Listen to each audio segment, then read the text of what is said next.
Hello, night owls. Before we dive into tonight's stories, I want to connect with you. How was your day? What time is it where you are? Drop a comment and let me know where in the world you're tuning in from. If you're drawn to the mysteries that live between sleep and waking, consider subscribing to Mystery Con and tap the bell icon. Don't miss what comes next. Now, settle in, dim the lights. Tonight's tale isn't about coincidence. It's about The Simpsons, a cartoon that might have done more than entertain. Was it predicting the future or preparing us for it? Let's begin. They said it was a joke, just a throwaway gag from a cartoon, but it didn't feel like a joke when it actually happened. I remember the night in 2016 when the results came in. I wasn't surprised, not really. That's the part that still bothers me. I should have been shocked. The whole world was. But for some reason, I wasn't. Maybe it's because I'd already seen it, 16 years earlier, on a crummy CRT television in my college dorm room. It was an episode of The Simpsons, Season 11. Bart sees his future, and Lisa, his sister, is president, lamenting the mess left behind by President Trump. It had felt ridiculous back then, almost surreal. Trump was a punchline, not a politician. But when the real thing happened, the campaign, the escalator ride, the red hats and familiar gestures, it was like déjà vu.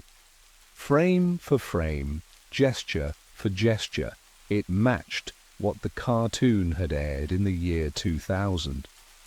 People laughed about it on social media, calling it a crazy coincidence. But I wasn't laughing. I knew about the media. I worked in network scheduling for one of the major entertainment conglomerates. I knew how narratives got shaped, what made it onto a script and what didn't. That kind of predictive accuracy wasn't just luck. The moment that first viral side-by-side clip dropped online, something changed. A faint echo stirred in the back of my mind. Something from a meeting I wasn't supposed to be in. A file I wasn't supposed to read. Back when I was still in clearance circles. Back before I got out or tried to. See, there are stories they let you believe because they're safe. Harmless. But sometimes the joke isn't a joke. Sometimes it's a script, one you didn't write but are still expected to follow. I didn't know it then, but that episode was more than satire. It was a signal. And once I started tracing its origin, I realized something that chilled me. The Trump presidency wasn't an accident. It was rehearsed, and someone wanted us to see it coming. Most people saw it as satire, a throwaway gag wrapped in yellow cartoon absurdity. But once you start seeing patterns, you stop dismissing them. I pulled the original episode from an old archive, not a streaming service. I wanted the raw, untampered file. And there it was, Lisa in the Oval Office, saying, "We've inherited quite a budget crunch from President Trump." The line felt rehearsed, not comedic, like a planted line in a script designed to age into relevance. I paused the playback the moment Bart descended that gold escalator.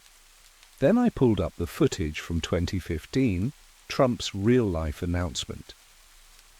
The similarities weren't just visual, the pacing, the staging, even the choreography of the crowd. They matched frame for frame. I started digging, not into the show itself, but into the writers. Who had pitched the joke? Who storyboarded that sequence? But the deeper I went, the fuzzier things became. Writers credited for that episode didn't recall who added the Trump line. Some claimed It had been inserted late. Others said it was a placeholder that stuck. There were no clear answers, only vagueness where precision should have been. That's when I found her name, S.L. Gerwin, a junior writer who'd worked briefly on that season before disappearing from the industry altogether. No credits after 2001, no interviews, no public footprint, just one internal memo noting her dismissal for non-compliance with editorial redirection. The phrase sounded sanitized, like someone had scrubbed the real reason. I remembered hearing that name before, years ago in a security compliance seminar when I was still employed by GDI Media. We were shown a list of flagged individuals, former employees barred from rehire due to breach of non-disclosure alignment. One of them was Gerwin. At the time, I hadn't thought much of it. But now I wondered what she'd known and why she'd vanished right after planting that line. I called in a favor with an old friend in legal clearances. He found something buried deep in an internal archive, a redacted script draft labeled TFT EPI 11DG. There was a note beside it in the margin. It read, Trump, a shack signal, keep the scene, directive confirmed. That was the moment I stopped, believing in coincidence. The phrase, Trump, ushed signal, kept looping in my head like a broken transmission. It wasn't the words themselves that unsettled me, it was their context. In a redacted script draft from a 25-year-old cartoon, buried in an archive only legal clearance officers could access, someone had left a note that sounded more like an order than a joke. Directives don't get scribbled into sitcom scripts unless the script isn't really a sitcom. I asked my contact to pull the rest of the draft, but it was flagged. Access denied. Not for external reasons, but for internal control. Classified under Project Bellerose, the screen read. I'd never heard of it, and neither had he. That's when things shifted from curiosity to caution. GDI Media had always been tightly integrated with government contracts, public broadcasting, foreign language initiatives, even election outreach programs, but Project Bellerose wasn't public. It didn't even appear in the off-books database we'd used for internal reviews. Whatever it was, it sat behind a wall reserved for national security level assets. I didn't say anything, not yet. Instead, I followed the breadcrumb, S.L. Gerwin. After a few false leads, I found a trace, an old mailing address linked to a cancelled P.O. box in Burbank. It had been registered under a different name, Samantha L. Gerwin, but the handwriting on the application matched her employment form from the GDI files. It was a dead end, at least officially. But the post office manager there, an older guy named Marty, agreed to talk. Said he remembered her. Quiet type. Paid everything in cash. Came by once a week for exactly 8 months. Then one day, she stopped showing up. Left everything behind. I asked if she'd mentioned her work. Marty nodded once. Said she'd joked about writing things that weren't hers. Said sometimes the message mattered more than the medium. I asked him if she seemed scared. He paused before answering. Not scared, he said. Resigned. Like she knew it was all out of her hands. That night, I got a call from a number I didn't recognize. I let it go to voicemail.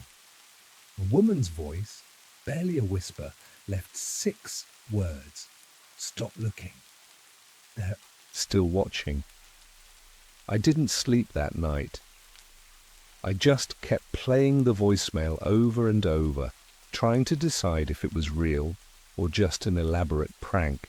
The voice didn't sound robotic or staged. It was calm, humans, tired. Whoever she was, she knew I'd been asking questions, which meant someone else did too. That's when I started to notice the changes. My laptop's boot sequence took longer. Websites I'd visited recently no longer appeared in my history. My phone began dropping calls mid-conversation, all minor things, easy to dismiss individually. But when you've worked in media systems long enough, you recognize digital fingerprints. Someone was inside my network, cleaning behind me. I went offline, wiped my devices, switched to burner phones, stopped using my apartment. I still had access to a private workspace downtown, an old cutting room we used for last-minute edits, back when I worked broadcasting. No cameras, no connectivity, just analog gear and silence. It became my base. I brought hard copies of everything I had, printouts of scripts, notes, timeline overlays. I laid them across the cutting desk like a map. There was a structure, but it wasn't linear, more like a rhythm. Every public reference to Trump before 2016 followed the same tone: mockery, exaggeration, satire. And yet that mockery always hinted at inevitability, almost like it was planting familiarity. That's when I recalled something Gerwin had allegedly said, according to a source buried in her HR file. You don't make people accept an idea, you make them think it was always there. It hit me like a punch. Predictive programming wasn't about forecasting, it was about normalizing, making the absurd feel ordinary so that when it arrives, no one resists. Trump didn't break through the system, he was absorbed by it, reframed until his presence felt rehearsed. I reviewed old media campaigns from the early 2000s, news segments, movie cameos, even toy ads. His image appeared everywhere, subtly reshaped from buffoon to brand, from outsider to icon. Always exaggerated, always ridiculous, but always present. It was familiarity as a strategy, recognition as permission. And once I saw it, I couldn't unsee it. I kept coming back to the same question: who benefits? If Trump was positioned, not elected, then someone had something to gain. I started tracing the media rights for The Simpsons, not just the studio, but the shell companies behind the syndication deals. One in particular stood out: Glenrock Strategic Holdings. It wasn't a production company. It wasn't even entertainment. Glenrock specialized in influence consulting, media placement, narrative engineering, voter psychology. They'd bought the distribution rights to a block of satirical shows between 1999 and 2002. And then they disappeared. Merged, renamed, dissolved. The paper trail vanished. But there was one name that didn't. Alan Dreimer, listed as a director on Glenrock's board in a brief 2000 quarterly report. I remembered the name from an internal symposium back in my clearance days. He'd given a presentation on mass sentiment anchoring. The language had stuck with me. He spoke about preloading public consciousness, about shaping cultural memory before the moment arrived, so when it did, it didn't feel new, it felt expected. I found an old recording of the talk in an archived training database. It wasn't meant for public viewing. Dreimer spoke in calm, measured tones like a scientist giving instructions. The key isn't to control behavior, it's to control expectation. If you can make a future outcome feel familiar, resistance fades. Skepticism softens. People don't rebel against what they already know. It was all theory then, but now it felt like proof. I searched for more on Dreimer. Nothing recent, no photos, no press, just scattered mentions in think tanks and research, consortiums tied loosely to behavioral analytics. But one detail surfaced in a 2017 data leak, a brief listing in a secure contractor registry. Glenrock had subcontracted for the National Voter Sentiment Initiative during the 2000 election cycle. The project had gone dark after 1 year. No closure report, no findings published. I stared at the entry until my eyes blurred. Trump hadn't just been forecast, he'd been factored. His presence seeded into the culture years in advance, like a test balloon for something bigger. And if that was true, then it wasn't just a media trick, it was a prototype. Once I saw it as a prototype, everything else started to make sense. Trump wasn't the end game. He was a test case, a public stress test to measure how far you could bend a shared reality before it broke. I mapped out the timeline. His media saturation began just after the Glenrock contracts were signed. Reality, shows, tabloid cycles, late-night jokes, all feeding the same loop. Fame without depth. Recognition without scrutiny. By the time he announced his candidacy, the audience wasn't evaluating him. They were remembering him. That was the point. He wasn't a candidate. He was a memory disguised as a choice. I shared some of my findings with an old colleague from network research, someone I trusted. She listened quietly as I laid it out. When I finished, she didn't laugh or argue. She just asked one question. Why now? I didn't have an answer. Not yet. But later that night, I did. The data I'd pulled from the voter initiative leak included a list of demographic targets. They weren't age groups or income brackets. They were psychological profiles, conformity indexes, susceptibility ratings, response to novelty. The whole program had focused on predictive trust modeling. In short, it wasn't about candidates. It was about receptivity, how much unreality the public would tolerate if it came from a trusted face. Trump was the baseline, the first variable. And someone had measured the results. The numbers showed something terrifying. The more outrageous the behavior, the higher the loyalty among key segments. Scandal didn't erode trust, it amplified it. The model worked best when reality felt unstable, when truth was less important than repetition.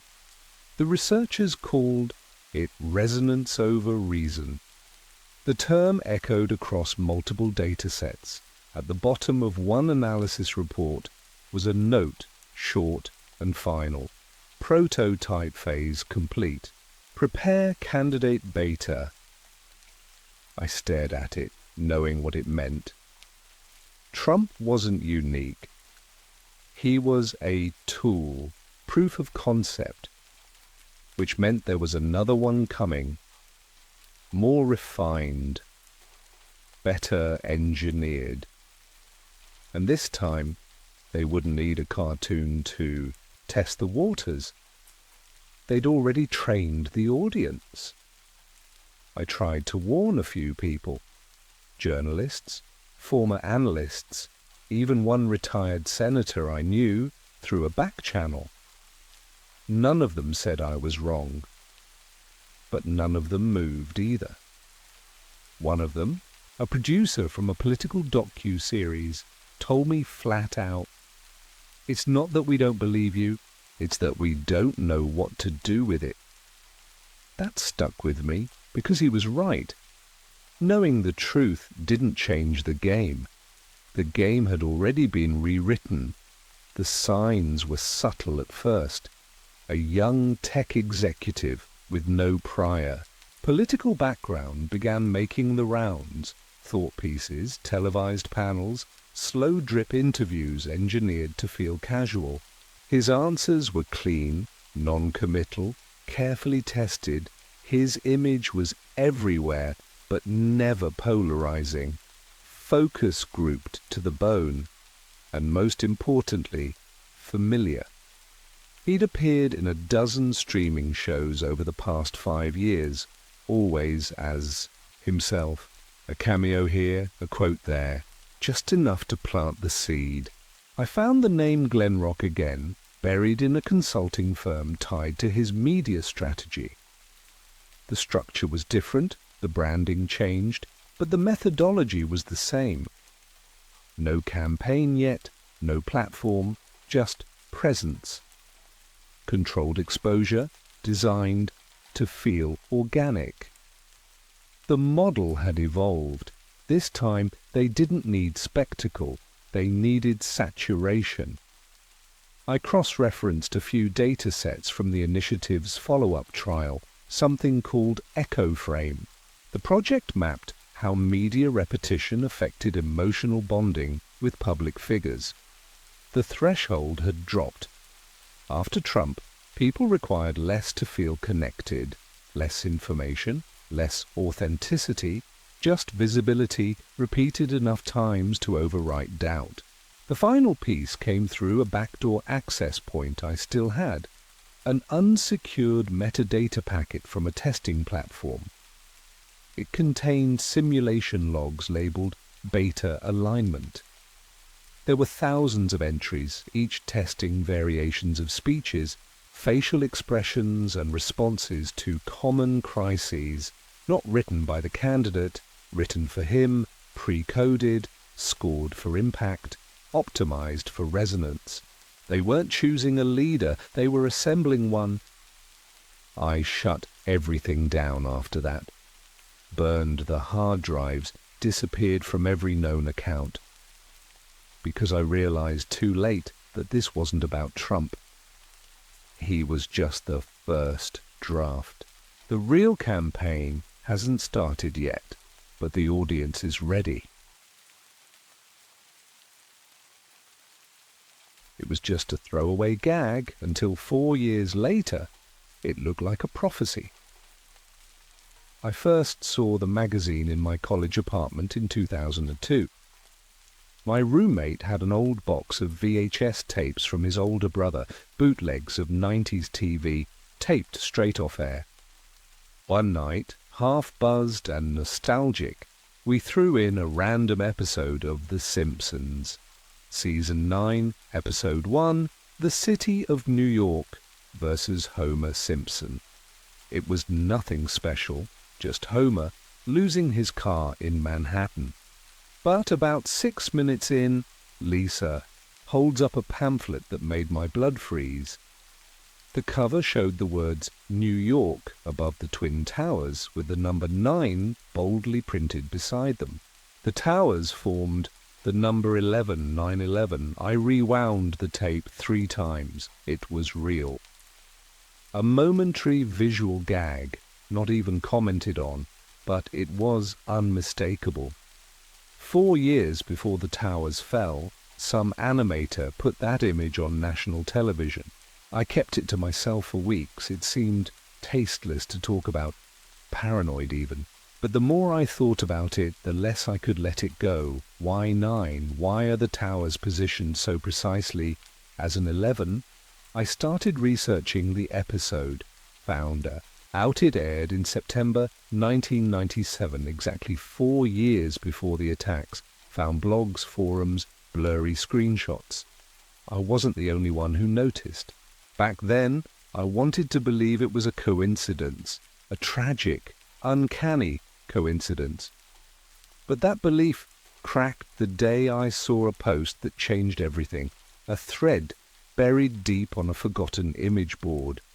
It didn't scream in all caps or throw around wild accusations. It was quiet. methodical. Someone had compiled other coincidences in the show, strange predictions hidden in episodes aired years before the events occurred. The Ebola outbreak, smartwatches, the Higgs boson, and, yes, 9/11. This wasn't a prediction, the post concluded. It was preparation, soft disclosure, the slow shaping of a collective dream. I bookmarked it, printed it, read it every night for a week. Then I started noticing things. Not in the show, but around me. A van that parked across the street 3 nights in a row. A phone call with no one on the line. I stopped telling people. Started saving everything offline. Because I was beginning to wonder if the biggest lie wasn't the attack itself, but how early they'd started telling us the story, hidden in plain sight, in a cartoon, in a still frame, on a day in 1997. I didn't tell anyone about the printout. I folded it neatly, slipped it into a manila folder, and buried it under my mattress. That same night, I started downloading every episode of The Simpsons aired before 2001. Not to watch for fun, but to study. I made a spreadsheet. Columns for air date, title, notable images, background signage, headlines, props. I didn't know what I was looking for exactly. Just that I needed to see if that image, the 9 next to the towers, was an outlier or part of something bigger. At first, it all felt absurd. It's just a cartoon, I told myself. But then I noticed something. An episode from 1995, Lisa's wedding. In the background of a future news ticker, there's a story about the World Trade Center Memorial. That was 6 years before the towers even fell. Another episode from 98 shows a digital clock counting down from 9/11. Subtle, easy to miss. But once I saw it, I couldn't unsee it. It wasn't just The Simpsons either. I started branching out. Other shows, music videos, ad campaigns from the late 90s, and what I found started to feel less like coincidence and more like pattern. A Matrix promo billboard in Times Square placed behind a newsstand with the word terror barely visible. A music video by a major pop artist ending with a burning skyline and the numbers 9 and 11 flashing across the screen in stylized graffiti. Each clue alone meant nothing. Together they felt like breadcrumbs, not predictions. Conditioning, like someone was planting images in the culture to soften the edges of an unthinkable future. I started writing it all down, kept 2 journals, one with evidence, dates, screen captures, time codes, the other with thoughts I didn't dare say out loud. What if mass media had been used not just to entertain, but to prepare? Not by the creators themselves, but by someone above them. Somewhere in the system where creative approval gets signed. A quiet corridor where a suggestion becomes a mandate. Where one frame in a cartoon could be more than a joke. By the end of the month, my nights were sleepless. Not from fear, but from certainty. Something had been seeded, and now I couldn't stop pulling the thread. It started with a comment under one of the old Simpsons clips I'd uploaded. Low quality, time-stamped, anonymous. The message was short. You're not the first to look into this. Check the September 1997 internal Fox schedule. Look for a name, G. Thorne. I almost ignored it. Another online crank, I figured. But the name stuck with me. G. Thorne. I searched it everywhere. Staff credits, archived production documents, press releases. Nothing came up. Then I cross-referenced internal memos leaked years earlier during that Fox data breach. Buried deep in one PDF, meeting minutes for full programming, a note. Segment 6C cleared by G. Thorne. Legal confirmation of symbolic. Content poses no risk. That was the week of the Homer in New York episode, the same one with the 9/11 image. I didn't know what symbolic content meant, but it was enough to send me to the university library, one of the last places you could still access old TV network archives on microfilm. I found the full broadcast sheet for that night. In the margin, scribbled in red ink, was a short sentence that didn't belong. Clock in place. No adjustments. I stared at it for a long time. What clock? A week later, I found out. I was waiting in line at a used bookstore when a man tapped me on the shoulder. Older, wiry, with grey hair and a face that looked like it had forgotten how to smile. "You've been looking into the towers," he said, not asking. I nodded, too surprised to lie. He handed me a folded note and walked out without another word. The paper was creased, stained. It read, "The watch controls the hour. The hand moves once in history, once in fiction." Below that, coordinates, a real place. An address in downtown Los Angeles. That night I packed a bag. I didn't know what I expected to find. Maybe a dead end. Maybe another rabbit hole. But the message haunted me. Once in history. Once in fiction. It was the first time I felt like I wasn't just chasing patterns. I was being pulled into one. And something or someone was waiting at the center. The address led me to an old building off Grand Avenue, a theater that hadn't shown a movie in years. Its marquee was empty. Windows were boarded up, but the entrance was open. Not wide, just enough to invite curiosity. Inside, the air was stale, tinged with mildew and dust. I walked past rows of cracked seats, their cushions ripped and sagging. At the front, the screen was gone, replaced by exposed brick. Nothing moved, no sound.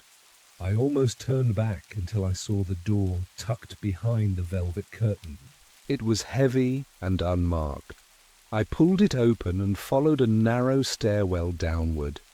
The light dimmed with each step. I could feel the temperature drop. The stairs ended at a concrete hallway lined with rusted metal pipes. Ahead, a second door. This one had a keypad. I stood there, unsure, until I remembered the note. The hand moves once in history, once in fiction. I entered, show 911. The lock clicked open. The room beyond was quiet, dark except for a single lamp hanging low over a metal table. Stacks of paper covered the surface, old storyboards, network memos, call sheets. On the far wall was a pinboard filled with photos, scenes from TV shows, film stills, news footage, all annotated with red string and handwritten notes. In the center was that same image from The Simpsons, the 9 beside the Twin Towers, pinned next to a shot of a military briefing room dated September 6, 2001. The match was eerie, same angle, same framing, almost identical composition. Someone had been tracking this longer than I had. I heard movement behind me and froze. A man stepped forward from the shadows. Same face as before. The bookstore. now close enough to see the strange watch on his wrist, silver with no numbers. Just a single black hand and concentric circles etched into the glass. He raised it, tapped the face once, and the hand shifted. "It's not time yet," he said quietly, "but you're closer than you think."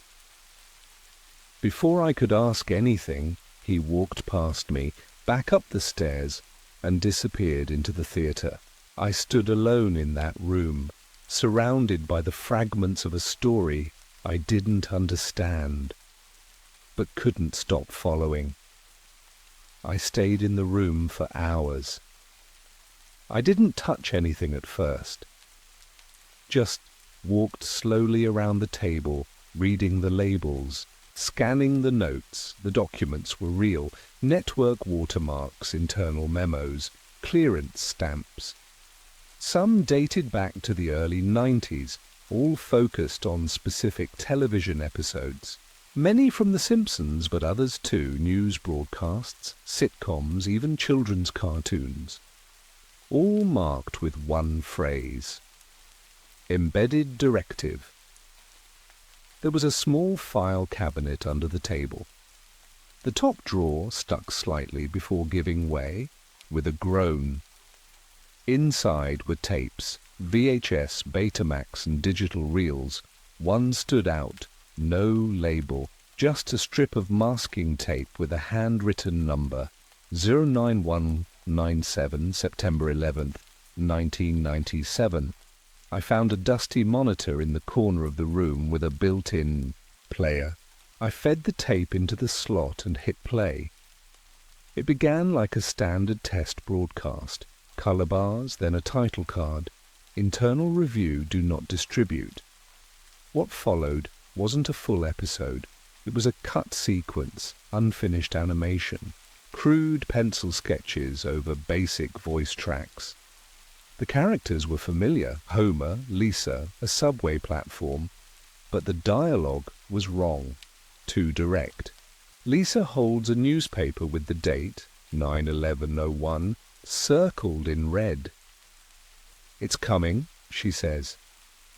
"They say it's to protect us." Homer looks up from a hot dog, confused. "Protect us from what?" She answers, "From seeing the real story." The screen went black. Then a series of single frames flashed: blueprints, flight paths, faces. Too fast to process, but just slow enough to register as deliberate. I rewound it and went frame by frame. One image showed the Twin Towers overlaid with symbols. Another had a Department of Defense seal partially obscured. One more showed the face of the man with the watch, faint but unmistakable, standing beside a group of people in what looked like a writer's room, all smiling, all looking into the camera. The tape ended with static. I sat in silence, unsure what I'd just seen. It wasn't proof, not in any legal sense, but it felt like a message, planted, preserved, meant to be found by someone who knew what to look for, someone like me. I left the theatre just before sunrise. My head throbbed from hours of staring at static and coded frames. I didn't go home. I didn't sleep. I drove straight to a quiet diner outside the city and sat in the back booth, away from windows. I brought the tape with me, sealed in a padded envelope, and kept it beside my leg.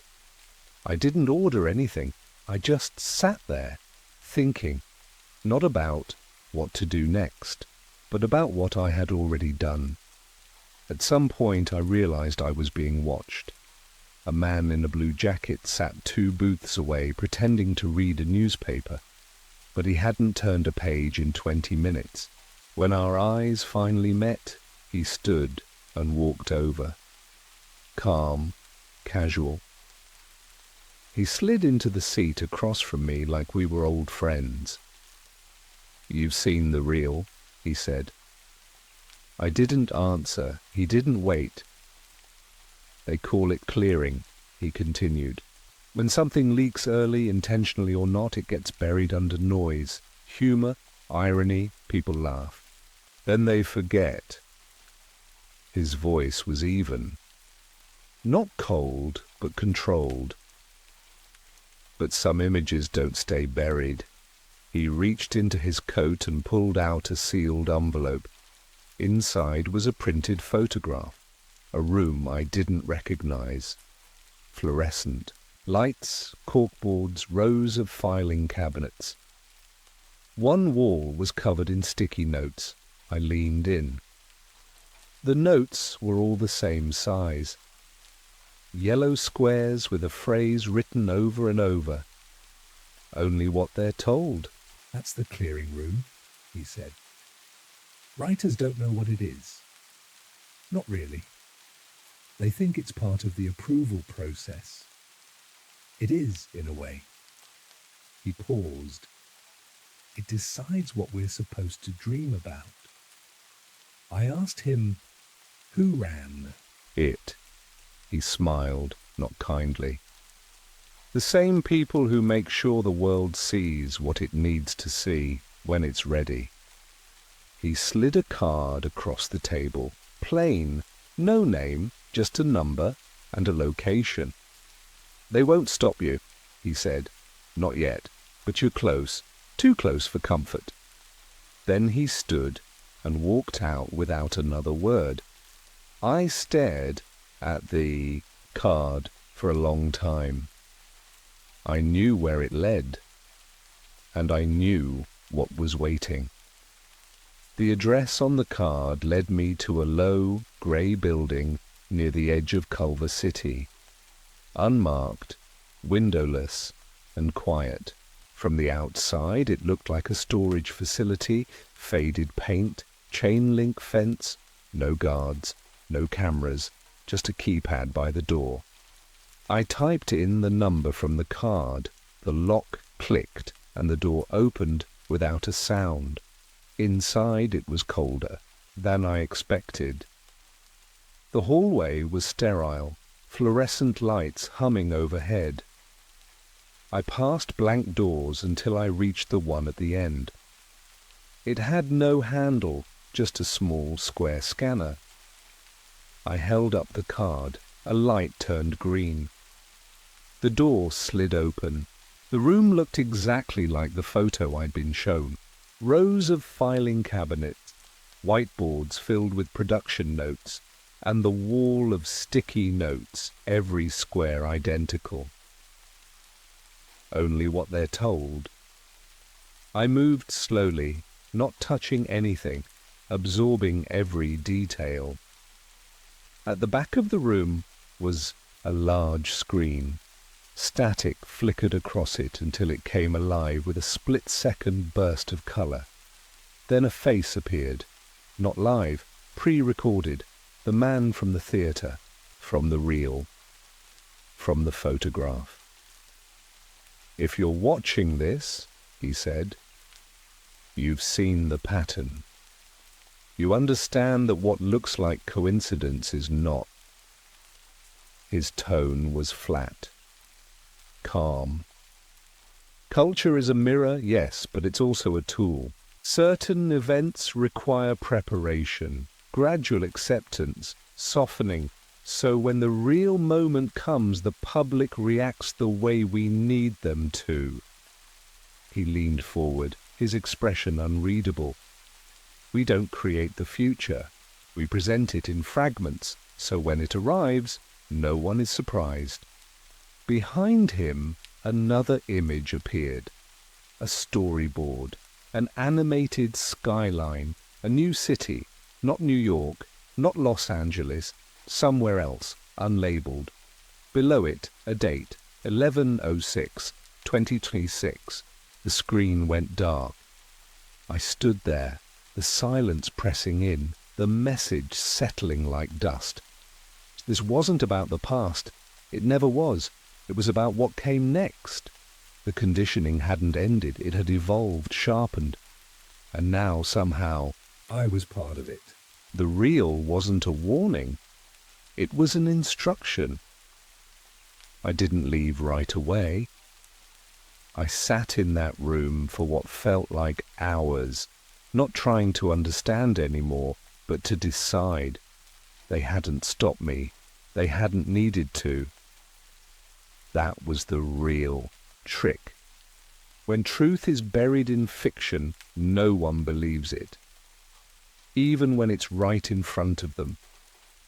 I took one last look at the storyboard, the skyline, the date, and snapped a photo. Not to post, just to have, to remember that I'd seen it, that I hadn't imagined it. Then I slipped the card into my jacket and walked out the way I came. Not to warn the world, just to watch what happens next. They say it was just a cartoon gag, but what if Lisa's wristwatch wasn't a prediction? It were disclosure? I was 13 when I first saw the episode. Lisa's wedding, 1995.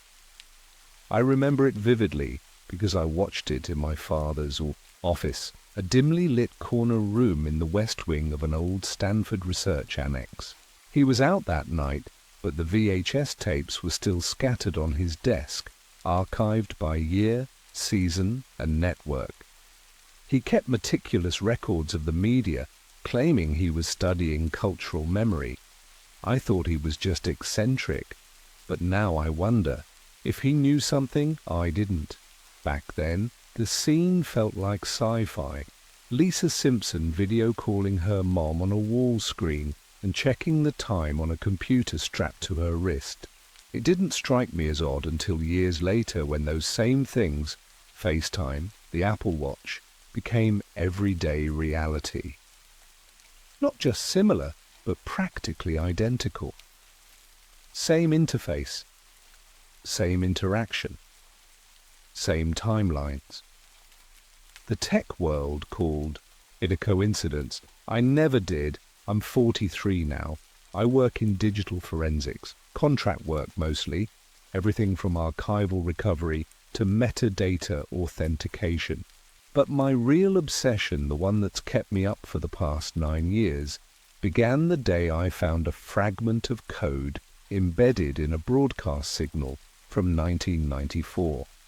Buried inside a standard definition frame dump from Fox's master archive, it was a harmless-looking checksum until I decrypted it. Underneath was a string tagged Chrono Alpha L, followed by a timestamp that didn't align with any studio schedule. The hash referenced an upload from a node in Menlo Park, a full 11, years before the public launch of the Apple Watch. And this wasn't fan art or concept work.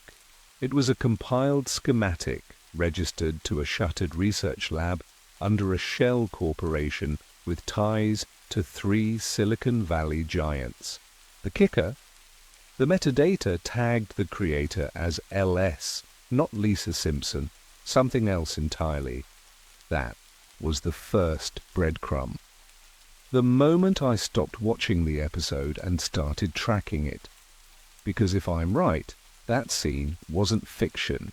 It was a frame in a blueprint, a soft disclosure designed to test public response to technology that already existed, and the person who slipped it in didn't just predict the future, they were trying to shape it. I didn't tell anyone about the file at first, not even Ellie, my partner, who thought I'd stopped digging years ago. I had told her the obsession was over, that I was done chasing shadows in broadcast static and metadata strings. But when I decrypted that schematic, something in me reawakened. It wasn't just the timestamp or the initials, it was the file's structure, perfectly clean, no dev errors, no formatting artifacts.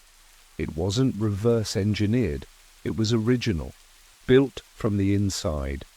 The more I examined it, the more it looked familiar.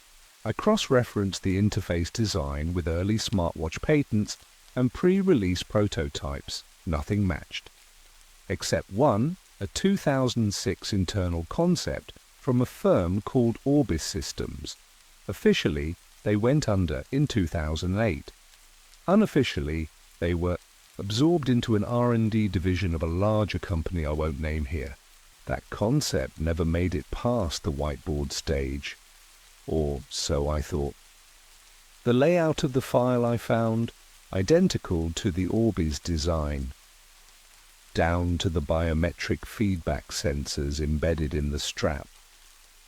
But Orbis's archive was scrubbed clean, long ago. No schematics, no developer notes, nothing, except one partial devlog buried in a forgotten FTP mirror. One line, asset L1995 integration successful, metadata seeded, tracking public reaction post-broadcast. That phrase, metadata Seeded. It kept me up all night. I started to suspect something I'd never considered before. What if the cartoon wasn't just a passive display? What if someone inside was using it as a delivery method, a kind of low bandwidth injection system, hiding real tech frameworks, inside animated frames, disguised as fiction, accepted without question, and never traced? To test my theory, I ran frame-level analysis on 3 other episodes across multiple shows that aired between 1994 and 1998. Every single one flagged anomalous data packets embedded in key scenes, just a few kilobytes each, slipped in as timing noise or color discrepancies. No one would notice, but the signatures matched. That's when I realized Lisa's wristwatch wasn't a lucky guess. It was a leak. Controlled, precise, and whoever planted it was still out there. Still broadcasting, still shaping what we think Of as invention. I met him in a used electronics store 2 blocks from the Stanford campus. the kind of place that sold old camcorders and spare cables in cracked plastic bins. His name was Martin. He called himself an archivist, but what he really was could only be described as a collector of anomalies.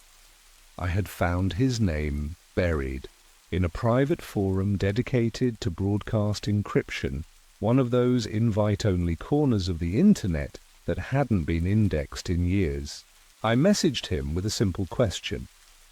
Ever seen broadcast data piggybacked in analog airwaves? He replied 2 minutes later with an address and a time. Martin was older than I expected, 60s maybe, with a lean frame and nervous hands. He spoke fast, like his words couldn't keep up with his thoughts. I showed him the schematic. He didn't flinch.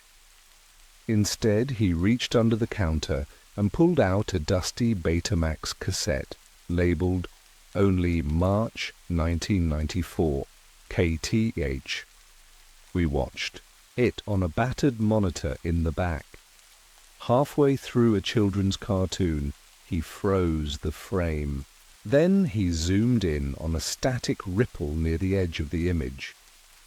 It pulsed once, subtle, rhythmic, and unmistakably deliberate. "That's a carrier," he said quietly.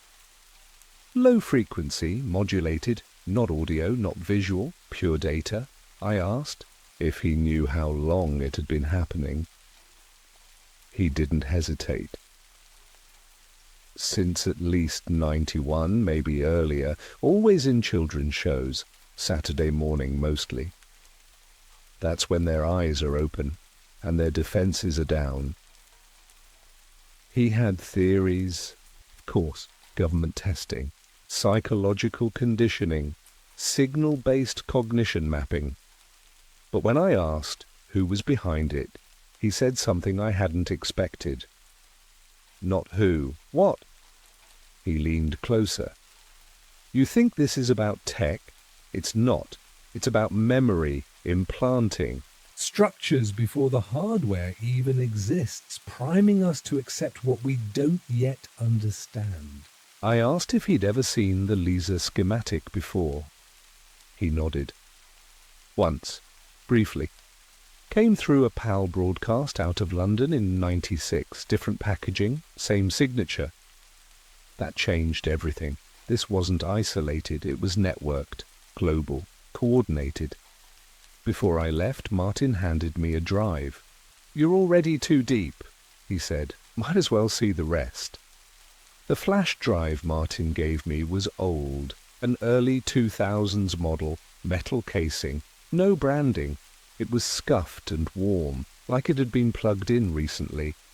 I waited until I was home to open it, using an isolated machine I kept offline for work like this. The folder structure was plain. One directory labeled simply Tacit. Inside were 6 video files in a single text document. No dates, no metadata, no watermarks, just raw content. I started with the text. It was a transcript, dialogue, scene notes, and technical references formatted like a storyboard. The title at the top read Pre-Adoption Conditioning Broadcast 41. The dialogue was nonsense at first, characters speaking in exaggerated tones about imaginary gadgets, but the descriptions in the margins were different. They referenced real protocols, signal injection, latency shaping, exposure windows. It wasn't a script, it was a delivery schedule. Each gadget mentioned on screen aligned with an actual technology developed years later. Smart glass, augmented overlays, wireless retinal input. The videos were harder to watch. Old cartoons, some I vaguely remembered from childhood. The animation was crude, dated, but frame by frame they revealed something else. In each there were moments, less than a second, where the background would flicker unnaturally. I ran those sections through a filter Martin had preloaded on the drive. It broke the image into its component layers and rendered the flickers as compressed strings. The results looked like code, partial frameworks for user interfaces and control, protocols buried inside the cartoon cells. On the third video, the compression revealed a phrase, UI 0117 accepted structure, memory anchor stable. That was the first time I felt real fear. It confirmed what Martin had said. These weren't just visual Easter eggs, they were anchors, templates embedded into the memory of an entire generation. Not for entertainment, for recall. Years later, when we saw those interfaces in the real world, they didn't feel new. They felt familiar. I sat in silence, staring at the last file. It was titled Unscheduled Extraction 07. I didn't open it right away. I needed to breathe, to think, because if that file showed what I suspected it might, then someone had already tried to stop this story from being told, and failed. I waited until after midnight to open the file. The house was quiet. Ellie was asleep upstairs. The only light came from the screen in front of me. I ran the file in a sandboxed environment, triple-layer isolated, just in case. The video began without a title card or timestamp, just a static hum and the faint sound of breathing. It opened on a grainy security feed, a hallway, nondescript, industrial. Fluorescent lights overhead, no sound except the hiss of tape. A man entered the frame from the left. He looked dazed, mid-30s, wearing a technician's badge and civilian clothes. He stopped halfway down the hall, turned to face the camera, and mouthed something. I replayed the segment twice before I caught it. They're not ideas, they're instructions. 2 figures in dark uniforms entered behind him seconds later. They didn't run, they walked slowly, calmly. The man didn't resist. He just lowered his head and let them take him. The footage cut suddenly. The next scene was in a small room. White walls, no windows. The same man now sat strapped to a chair, a sensor array taped across his scalp. A monitor beside him displayed a waveform. I recognized it instantly. It was a variation of the pulse I'd extracted from the Lisa broadcast. A voice off-screen asked, "What do you remember from the program?" The man blinked slowly. "Everything," he replied. "But it's not mine." The voice asked again, "What is tacit?" This time the man hesitated. Then, as if reciting, he said, "Tactical effective conditioning via integrated television. Phase 3 was deployment. Phase 4 is normalization." The voice went silent. The waveform on the monitor began to spike. The man's eyes widened, then fixed in place. A final cut showed the room empty. Chair overturned, sensor wires dangling. No explanation, no follow-up. The file ended with a freeze frame of static. Embedded in the final frame was a string of coordinates. I checked them twice. It wasn't a broadcast tower, it was a satellite ground station, decommissioned in 2003, officially unused, but recently leased under a private trust. No listed owner. I copied the coordinates and shut everything down. Whatever tacit was, it had moved past testing. It had gone live. And if those coordinates were current, someone was still broadcasting. The coordinates led to a wooded area outside Ukiah, California, an hour north of the last place anyone would expect to find remnants of a broadcast operation. I drove up before dawn, keeping to the back roads. No cell signal, no marked routes. Just old service trails winding through forest and low hills. I parked a mile out and went in on foot, following the GPS manually. The location matched exactly. At the end of a narrow trail hidden beneath overgrowth, I found it. A rusted perimeter fence, partially collapsed, wrapped around a structure. That didn't look like much. Just a low concrete bunker with a warped metal door. No markings, no signage. It could have been a storm shelter if not for the satellite dish still mounted to a reinforced column nearby. It wasn't a standard issue. The array was compact, high gain, and directional. It was clean, recently cleaned. I stepped inside. The interior was stripped but intact. Walls lined with old rack mounts, cabling routes marked in faded paint. In the back was a server cage, most equipment gone, but not all. One terminal remained, covered in dust, but humming softly, like someone had powered it down and then changed their mind. I booted it. The login screen was blank, except for one input field. No prompts. No branding. I guessed the passphrase from the last file. Tacit phase 4. It worked. The screen blinked once, then displayed a live feed of overlapping data streams, timestamps, binary pulses, waveform visualizers. It wasn't just storage, it was active, broadcasting. Each stream had a tag, Youth Cycle 3, Market Variant Lysa, Sentiment Calibration, Run. They were categorized, timed, looped. One stream was running live, routed through a relay satellite still in orbit.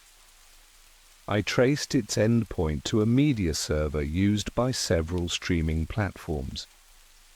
It wasn't targeting kids' cartoons anymore. It was embedded in nostalgia rewatches, background shows, comfort viewing. I stood there for a long time, watching the loops play. The same sequences over and over. Visuals meant to trigger recognition, soften resistance, preload new expectations. Lisa's watch was never the goal. It was proof of concept. The real program wasn't about the past. It was about what we're willing to remember when we think we're relaxing. And it wasn't over. I copied what I could from the terminal, packet logs, stream signatures, and a partial config file labeled neural weight mapping. Then I powered everything down. Not to stop the broadcast, but to pause it. I needed time to think, time to decide what came next. I buried the drive in a waterproof pouch near the fence line and left no trace I had ever been there. Back home, I reviewed the logs line by line. The stream IDs matched common episode runtimes for a dozen legacy shows, titles people left playing in the background, barely watching. That was the point. The signals didn't target focus. They relied on repetition, passive exposure. Every tag hinted at an emotional layer, comfort, nostalgia, ambient calm. The streams were tuned to those feelings. I looked closer at the config file. The neural weights weren't theoretical. They were mapped to real viewer responses drawn from biometric feedback captured by smart devices, watches, phones, voice assistants. It wasn't just shaping memory anymore. It was adapting to how each person reacted, refining content in real time to deepen the imprint. Tacit wasn't broadcasting to a general audience. It was tailoring the signal to individuals. Quietly, constantly. That night I tested something I'd been afraid to try. I replayed a flagged segment from one of the Lisa episodes through a signal isolator. The waveform was subtle, low frequency, layered beneath the audio. You wouldn't hear it, but if you wore a smartwatch, your pulse would sync to it. I checked mine. Resting heart rate increased by 6 beats per minute within 90 seconds. It wasn't dramatic, it was barely noticeable. But it worked. Ellie came into the room midway through the test. She didn't say anything, just stood in the doorway, watching the screen. Later she told me she couldn't remember why she came in, only that something about the scene made her feel calm, familiar, safe. I haven't told her what I've found, not yet, because now I understand the final layer of the program. It doesn't just alter perception, it rewards silence, comfort, compliance. You don't feel manipulated, you feel at home. And that's the real danger, because by the time you notice it, the memory isn't theirs anymore, it's yours. The panic didn't start with the sickness. It started the night something inside the crate began to move. They told us the virus came from Japan, but I remember the crate, number 5421, arriving 2 weeks before the first cough. It sat in the back of the warehouse for days, unscanned, unopened, forgotten under a broken security camera that no one ever got around to fixing. I wasn't supposed to see it, wasn't even scheduled that night, but shifts got swapped and there I was, signing for a shipment I didn't recognize from a sender we never worked with. It came wrapped in thick plastic, no bill of lading, just a customs stamp half smeared, and a sticker that read, "Handle with gloves." We laughed about it.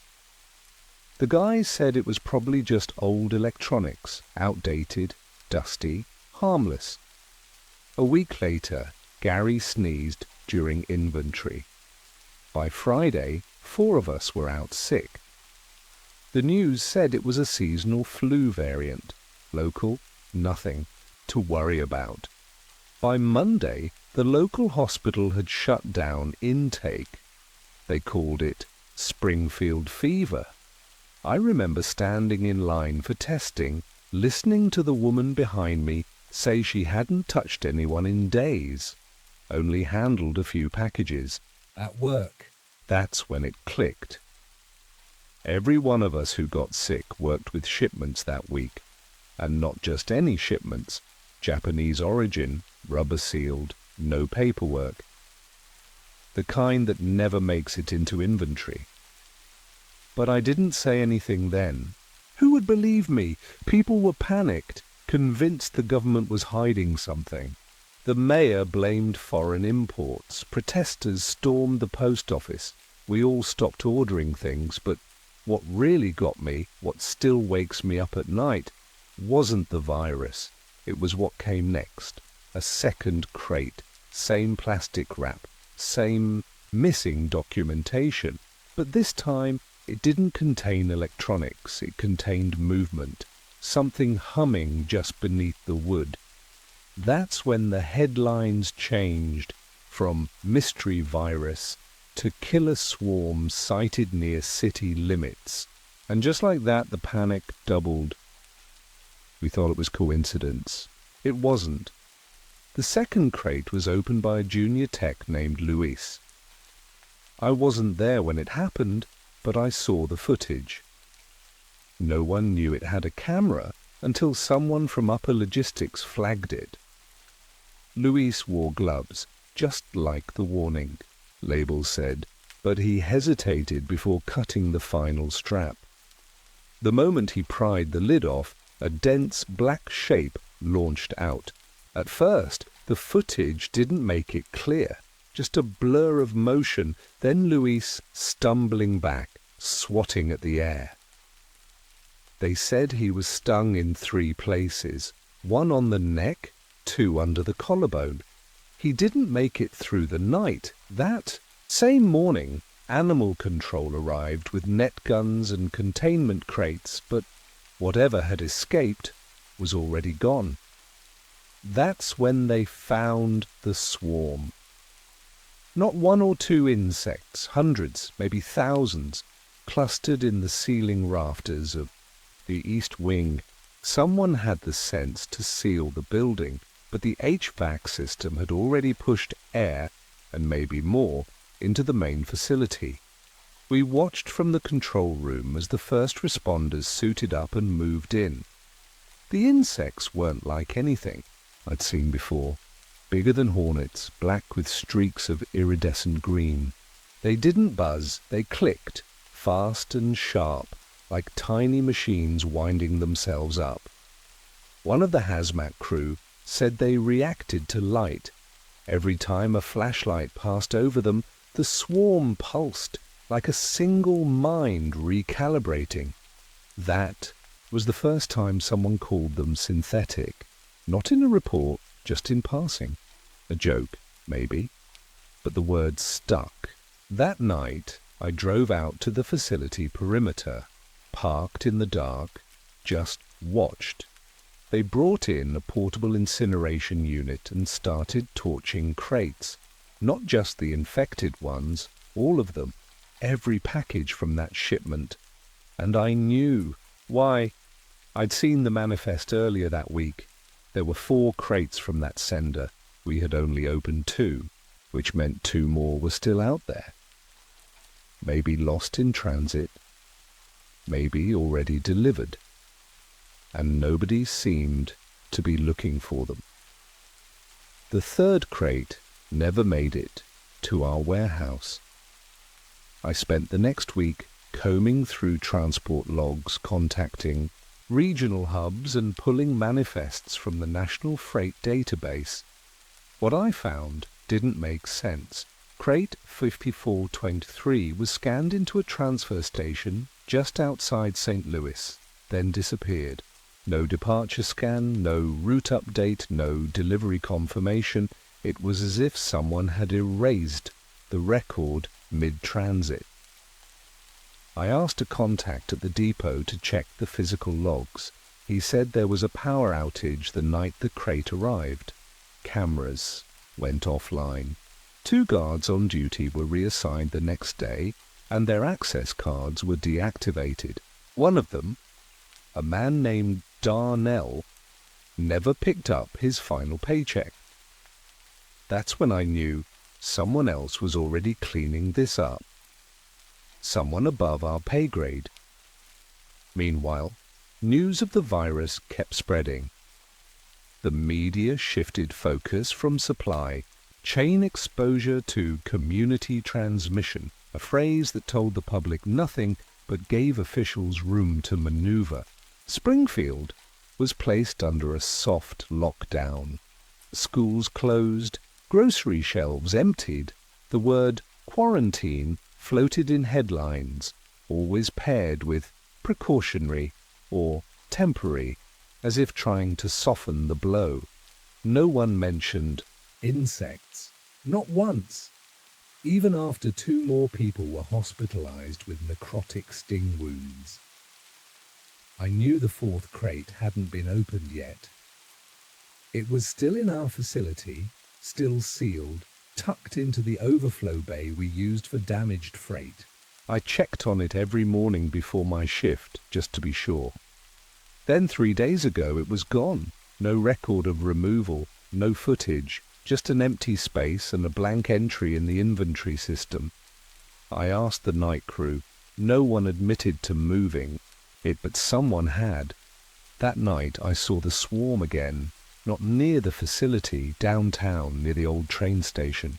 Dozens of them clustered around a street lamp, moving in tight, coordinated spirals. They weren't searching for food or shelter. They were mapping something, patterning the space like a signal was guiding them. Or worse, like they were waiting for one. I didn't sleep after seeing the swarm by the train station. I sat in my car until dawn, engine off, windows up, watching them hover in perfect silence. They weren't aggressive. They didn't scatter when a car passed or when wind swept through the alley. They just hovered, circling that lamp like it was a beacon. I left before sunrise, but I drove back the next morning. They were gone. Not a single wing or body left behind. The lamppost, though, looked different. At first, I thought it was rust. Then I saw the pattern. Fine etchings spiraling outward from the base. Geometric, like circuitry or ancient script, too precise for weathering. I took photos and sent them to a friend who teaches applied physics at a state college. She called back 20 minutes later, voice tight. "This looks like a patterned frequency map," she said, "like something you'd see in sonics or EM field calibration." When I asked her to explain, she hesitated. "You're saying this showed up overnight?" I said yes. "Then someone or something is trying to broadcast, and it's using the infrastructure to do it." I didn't know what to say. It felt too big, too technical. But I believed her. The swarm hadn't just been waiting, they'd been encoding something, using metal, maybe light, maybe both. Back at the warehouse, things had gone quiet. The incident was considered resolved. The facility was being decommissioned for renovations. Everyone was given severance. I stayed on the last 3 days overseeing closure. No one mentioned the missing crates. No one asked about Luis or the lockdown. The official story became a broken refrigeration system that caused cross-contamination. Neat, palatable. I boxed my belongings and walked out the final day with the rest of them. But I didn't go home. I drove back to the train yard. There were new markings now on a second lamppost 2 blocks over. Same etching style, same circular pattern.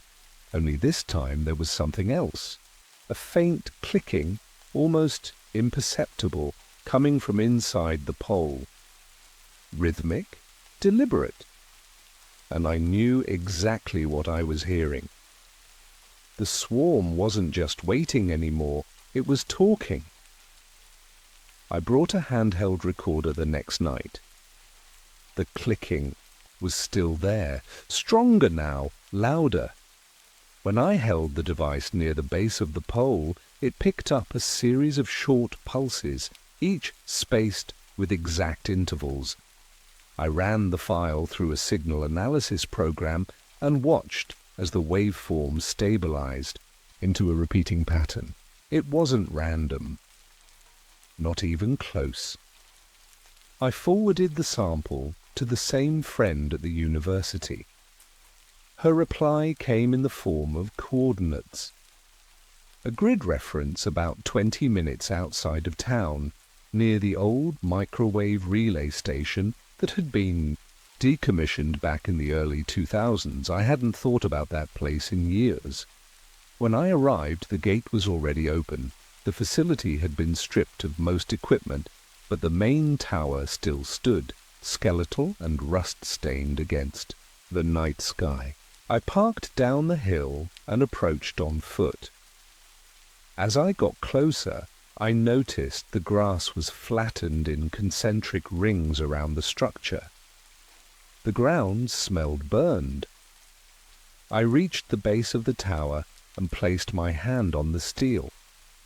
It was warm, not just sun-warmed, radiating like it had recently discharged energy. Then I heard it, the same clicking, only deeper, layered like multiple streams playing at once. And then something new, a tone, low, harmonic, almost melodic. It vibrated through the steel, through my fingers, into my chest. I stepped back, heart racing. Lights flickered in the tower's remains.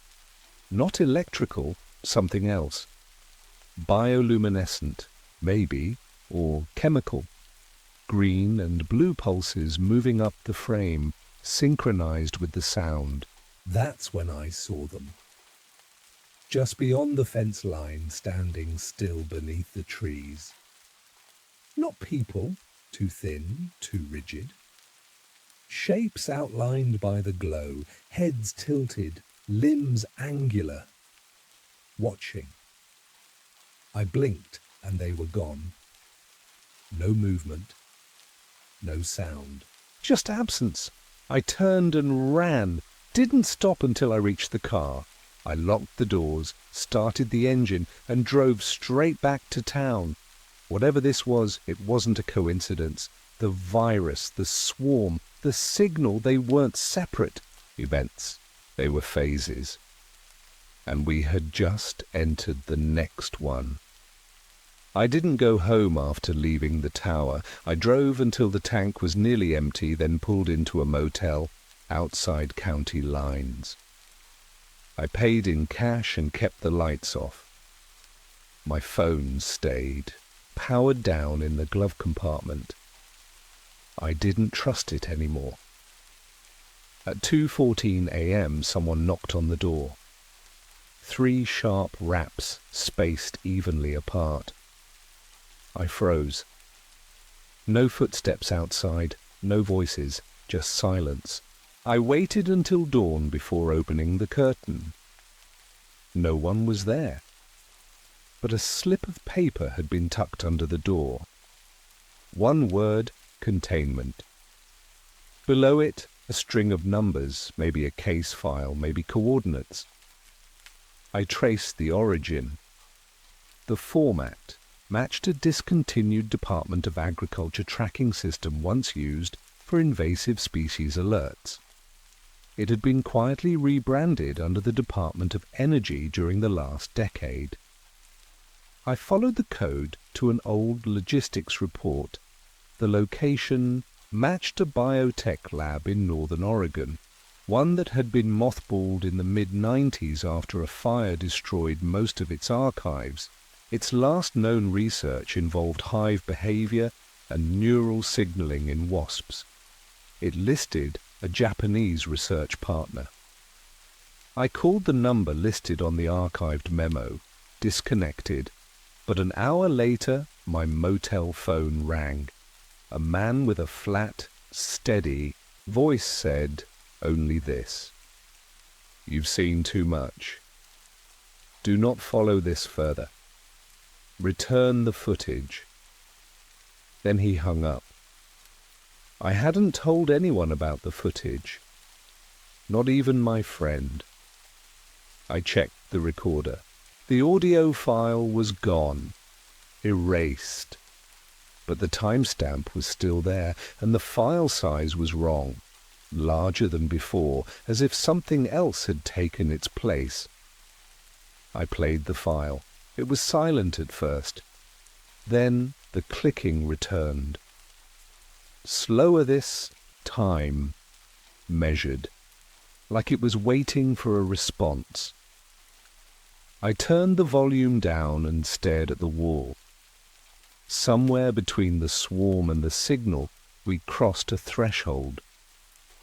This wasn't just a biological event, it was behavioral engineering.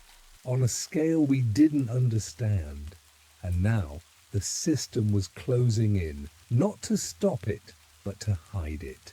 I wasn't tracking the swarm anymore, I was part of it. I didn't go home after leaving the tower.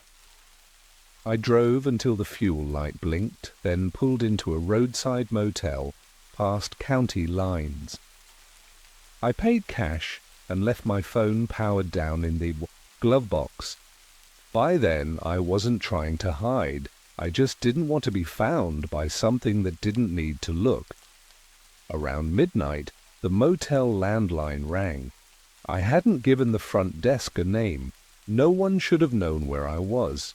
I let it ring 5 times, then silence. A slip of paper appeared under the door an hour later. One word, containment. Below it, a string of numbers, 10 digits spaced like a case file. I ran them through an old logistics archive. They matched. A decommissioned distribution code linked to a Department of Agriculture project, one absorbed quietly by the Department of Energy over a decade ago. Its title, Behavioral Conditioning Through Synchronized Vectors. A location was attached. Nevada, near the old test range. I needed answers. I returned to the warehouse, used a bypass on the side loading dock, same route I used before. Inside, the air was stale and warm, the lights were off. I went straight for the backups. Someone had wiped the main logs, but the physical tape reels hadn't been touched. I scanned them. There weren't 4 crates, there were 6. 2 never made it to us. One was rerouted to a military lab in Washington. The other, crate 5426, was delivered privately to Nevada. No recipient listed. Only a blacked-out signature and the word received. On the drive back, my phone powered on by itself. The signal file played automatically. It wasn't static anymore. It had changed, layered now. Tones, rhythmic pulses, something close to language. As I neared Springfield, every street lamp I passed flickered in sequence. A wave of blue light rippled down the highway. I slowed. Ahead, 3 figures stood motionless in the road, not human, angular, watching. Behind them, the air shimmered with a low vibration. The car shut off. My chest tightened. Then a voice filled the silence. Calm, cold. Transmission received. That's when I understood. This wasn't a warning, it was a signal. And the message had been delivered. The machine lit up red when I pressed blue. And that's when I knew something was off.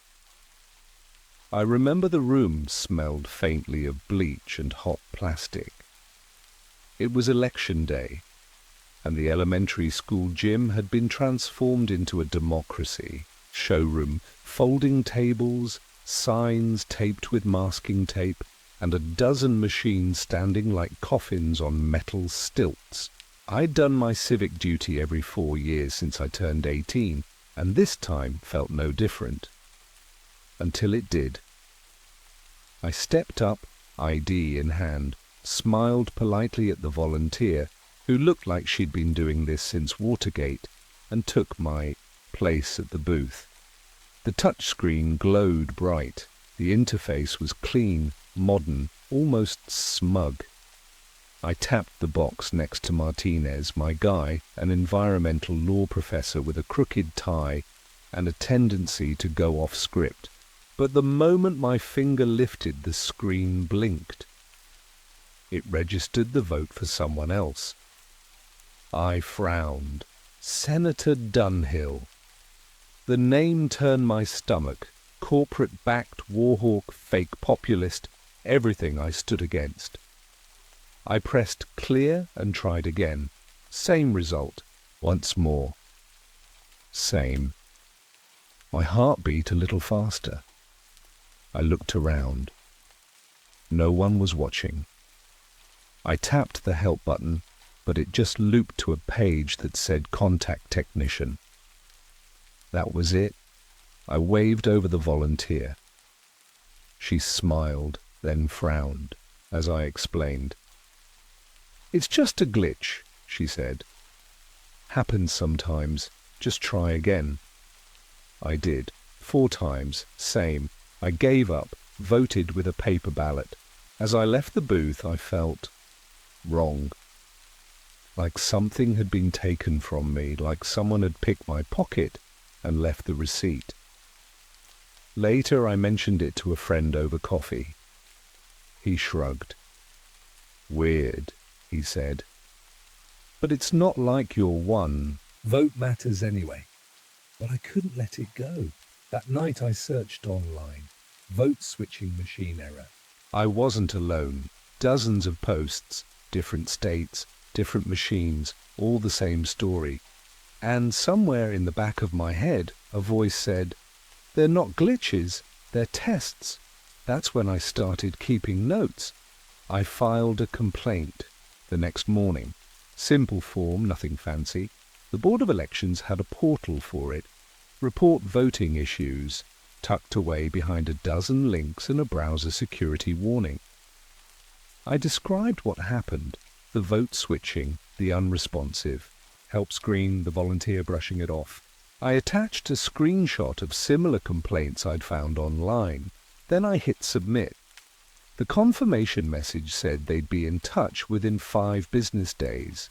They never were. A week passed. Nothing. No call, no email, not even a form.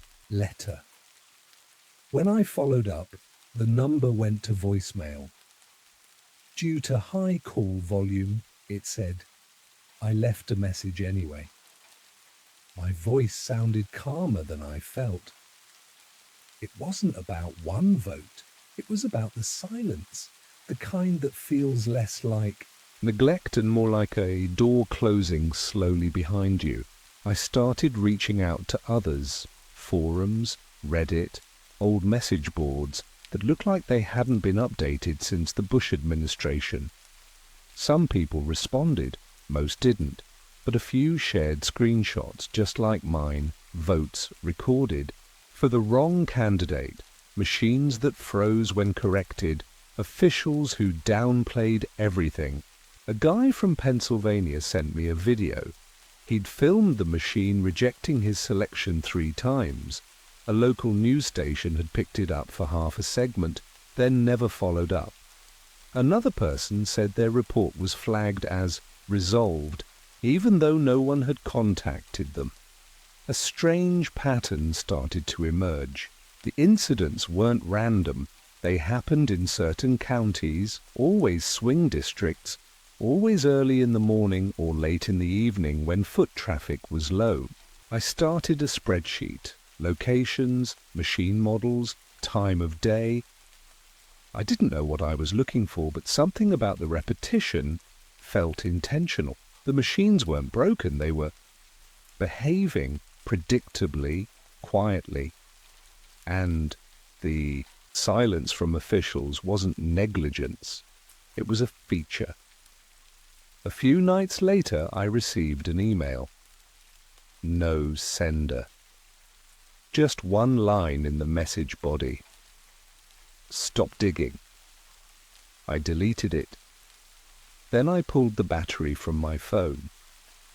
I didn't sleep that night, and for the first time I wondered if someone was watching me too. A week after the email, I got a message through an encrypted chat platform I hadn't used in years. I'd installed it back in college during a brief privacy kick, then forgot it existed. The message came from someone calling themselves Barker. No introduction, no context, just a file link and a passphrase, Shoreline 2004. I hesitated. It could have been a trap, malware, phishing, but something about the timing, the precision felt deliberate. I ran it through a sandbox on a secure laptop, just in case. The file was clean. No executables, just a scanned document. It looked like a memo dated 6 months before the last election. The letterhead said Aegis Voting Systems, one of the lesser-known machine vendors. At the bottom was a signature block redacted in black, but the initials MP remained. The body of the memo described a software feature called Correction Logic Override, a hidden subroutine that allowed a vote to be corrected without user confirmation, under what the memo called selective redundancy protocols. No technical explanation, no justification, just bureaucratic language dressed up to sound harmless. I read it twice, then a third time. It aligned too perfectly with what I'd seen. The memo referenced test deployments in pilot counties across 3 states, including mine. My hands were shaking as I closed the file. I messaged Barker. "Where did this come from?" A reply followed almost instantly. From inside, "Don't contact me again." Then the account disappeared. I checked the network logs. The IP was masked, rerouted through a dozen proxies. I couldn't trace it. That night, I printed the memo and locked it in a fireproof box I used for old tax returns. I didn't know who Barker was, but they'd just confirmed everything I'd feared. It wasn't a theory anymore. Someone had built a system designed to fail in specific ways in specific places at specific times, and now someone else knew I had the proof. I tried to keep living normally, work, groceries, small talk, but every moment felt staged, like I was walking through a set someone else had built. Every time the phone rang, I flinched. Every stranger who glanced my way stayed in my memory longer than they should have. I decided to find the machine, the exact one I'd used on election day.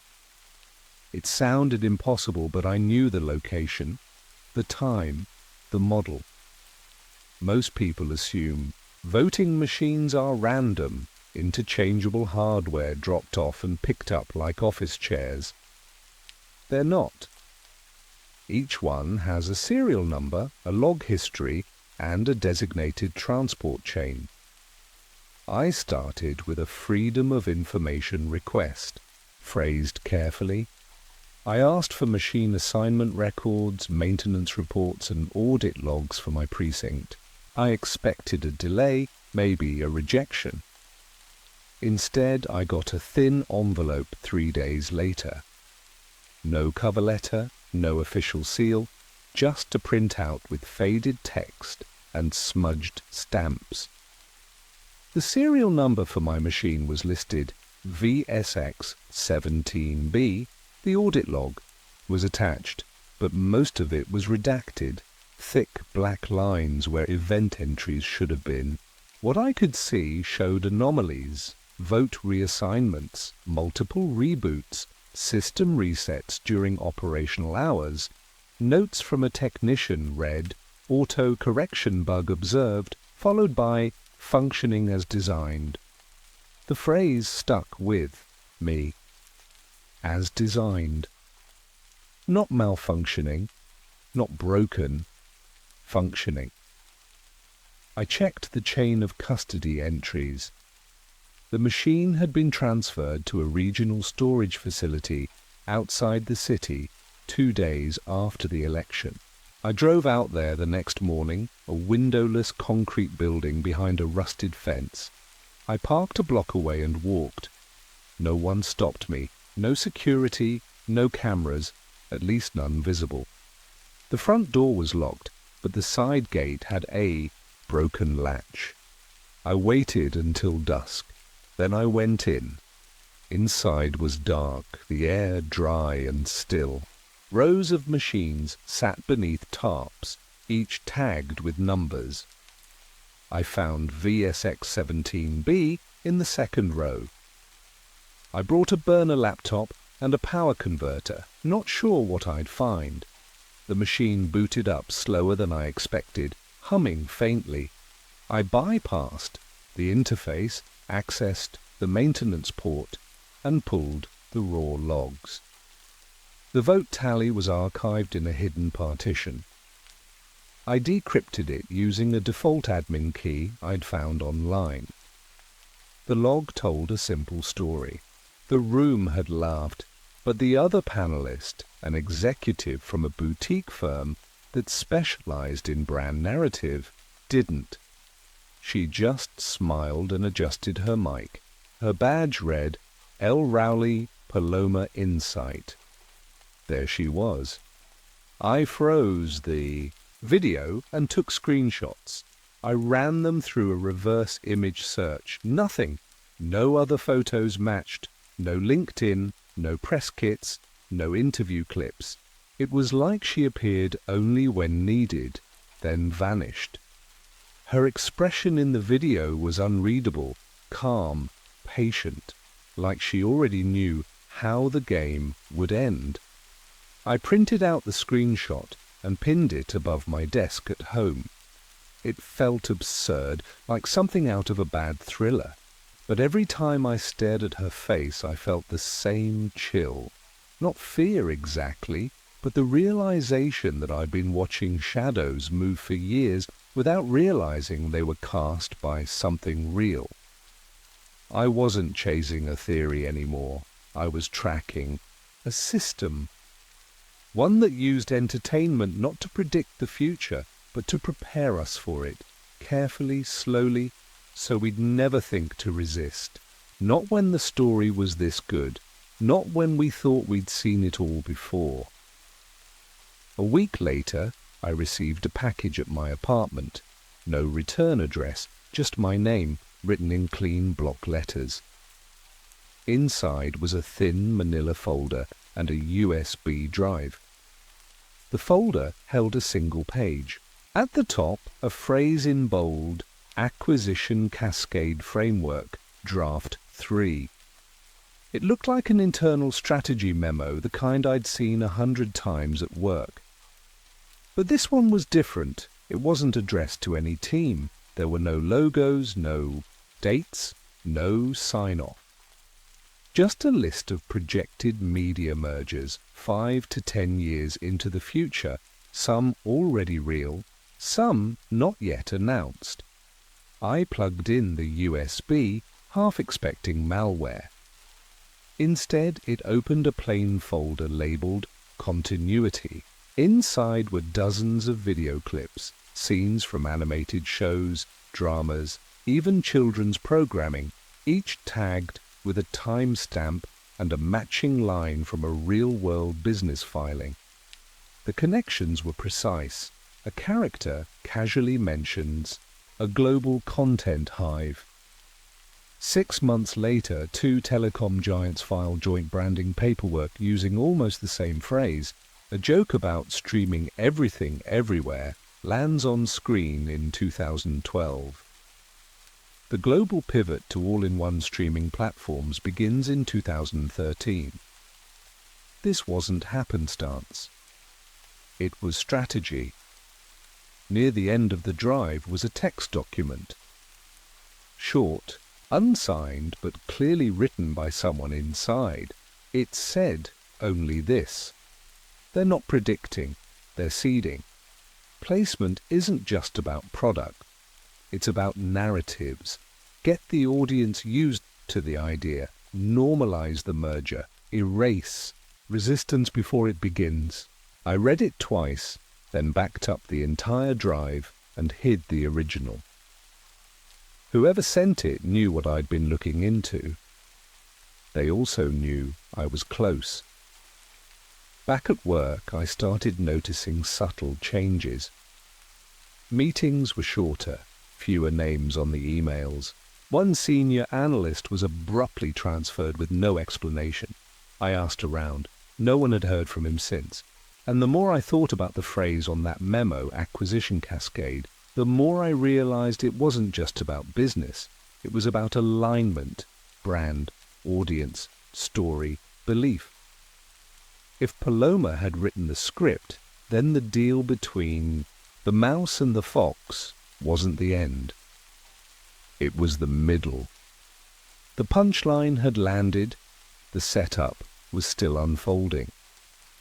I made a copy of the memo from the folder and stashed it behind a picture frame in my apartment.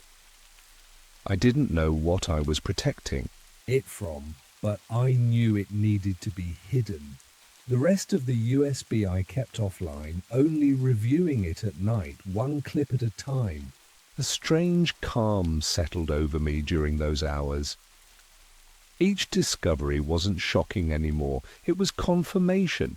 I wasn't imagining this. The architecture was real.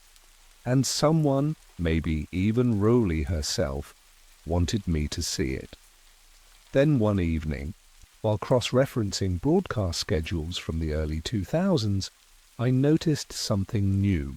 A repeat episode of a low-rated sci-fi show had been pulled mid-air and replaced with a rerun of a family sitcom. The replacement episode featured an offhand line about the return of the Echo team, which at the time meant nothing. But in the show that had been removed, one barely remembered and never re-aired, was a plot involving a covert media group planting ideas in entertainment to shift public memory. The coincidence was too clean. I searched for internal memos about the episode switch and found one entry tagged with a code, EP03. No show title, no explanation. Just 3 initials, EP Echo Protocol. I ran the term through our firm's compliance tracker. Only one hit, a flag document that had been locked under executive-only clearance. No access request button, no description, just the words Echo. Protocol alignment testing paused. The file had last been accessed in 2014. That was 5 years before Disney finalized the Fox acquisition. I sat back in my chair, suddenly aware of how still everything around me had become. The kind of stillness that makes a room feel smaller. Not every mystery reveals itself through intent. Sometimes it's what gets hidden, then quietly reinstated. The Echo Protocol wasn't a metaphor, it was operational. A method, maybe even a test. I wasn't just following a pattern anymore, I was inside of it. And if I kept digging, I had to accept the possibility that I was no longer watching from a distance. I'd crossed into the frame, and someone had left the camera running. I started deleting my search history every night. I powered off my work terminal after every session, even though no one else did. I stopped talking in elevators. Small habits, but necessary. Once you realize the story's already written, paranoia stops feeling irrational. It starts feeling like protocol. I kept going back to the phrase from the Echo file. Alignment testing paused. The wording implied it could start again. Maybe it already has. The USB drive sat untouched for 3 days. Then one night I opened it again and found a new folder. I hadn't put it there. I checked the timestamps. It was added the previous afternoon, when the drive had been locked in a drawer at my apartment. Inside the folder was a single file, a video clip. I almost didn't press play. The footage was surveillance style, grainy, dated 2 weeks earlier. It showed me at my desk late at night reviewing old show transcripts. The angle was high, like from a ceiling-mounted camera. My heart dropped. The timestamp was real. I remembered that night I'd stayed late to compare a merger notice with a pilot script from 1999. I'd been alone, or so I thought. The clip ended after 30 seconds, cutting to black with one line of text. Narrative integrity requires narrative containment. I stared at the screen, pulse rising. This wasn't a warning, it was a decision. I had seen too much, connected too many dots. The script no longer required me. I was now just a variable, unpredictable and expendable. I had become a variable, one they couldn't script. I packed a bag that night, left my phone behind. I used cash, no cards, no logins. I didn't run because I was guilty. I ran because I understood what they needed most: silence. The illusion of randomness, the comfort of forgetting. The plan only works if the audience stays asleep. Somewhere, Paloma Insight still exists. Maybe under a new name. Maybe it never needed one. Maybe Rowley's not a person at all, just a function, a role filled by whoever can write the future well enough to hide it in plain sight. If this is the last entry, then understand this much. The mouse never chased the fox. The fox was led, framed, bought. I never said goodbye to anyone. Not my co-workers, not my brother back east. You lose people slowly when you go quiet. First, they wonder, then they move on, and that's the part no one tells you, how silence doesn't just protect you, it erases you. And we watched it happen, smiling, thinking it was all just a joke. I watched a cartoon predict reality 5 years early, and no one even blinked. It started as a casual observation. One of those late-night YouTube rabbit holes I dove into when sleep refused to come. A friend had sent me a clip from the actual Simpsons, Season 23, Episode 22, Lisa Goes Gaga. In the final scene, Lady Gaga hovered above a crowd, arms wide, harnessed in a sparkling bodysuit as fireworks lit the sky. "Just wait," my friend had said. "Now watch this."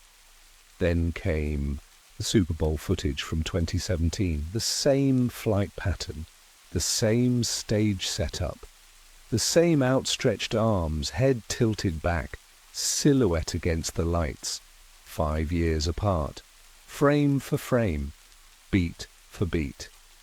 That should have been the end of it, a weird coincidence, a harmless reference at most.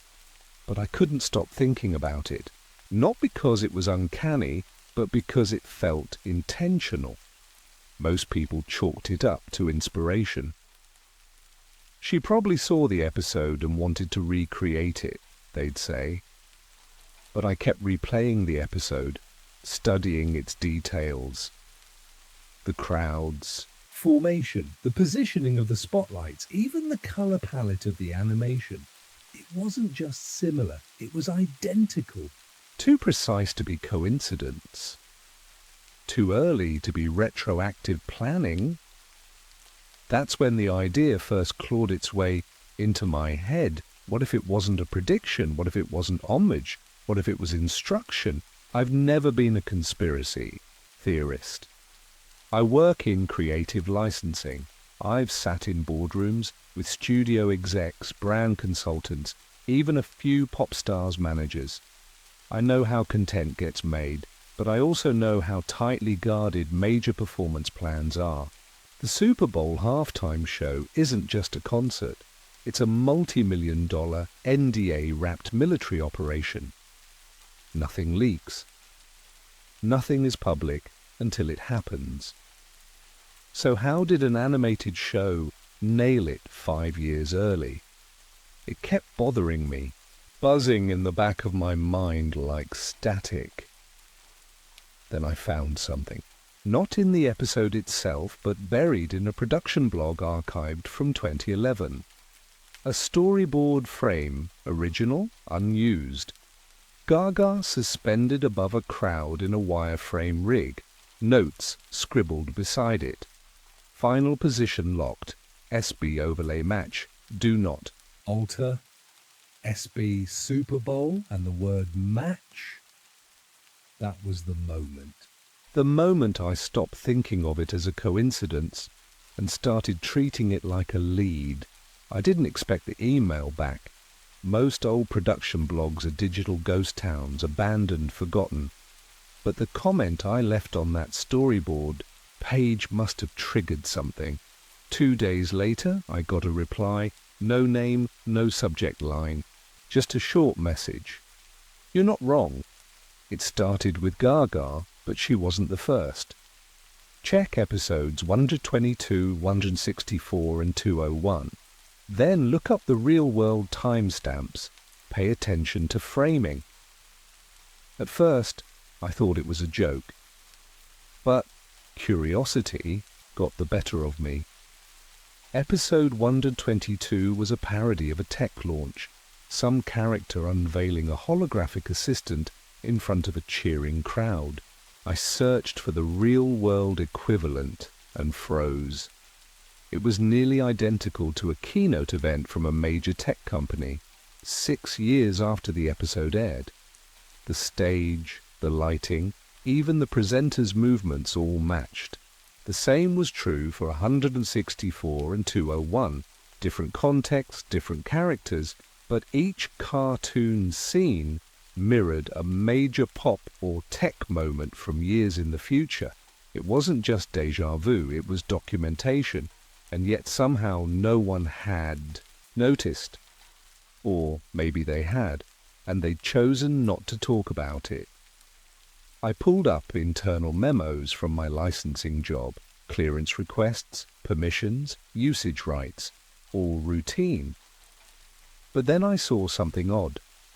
A flagged request from 2011 tied to the Lisa Goes Gaga episode. It wasn't asking for music or likeness rights.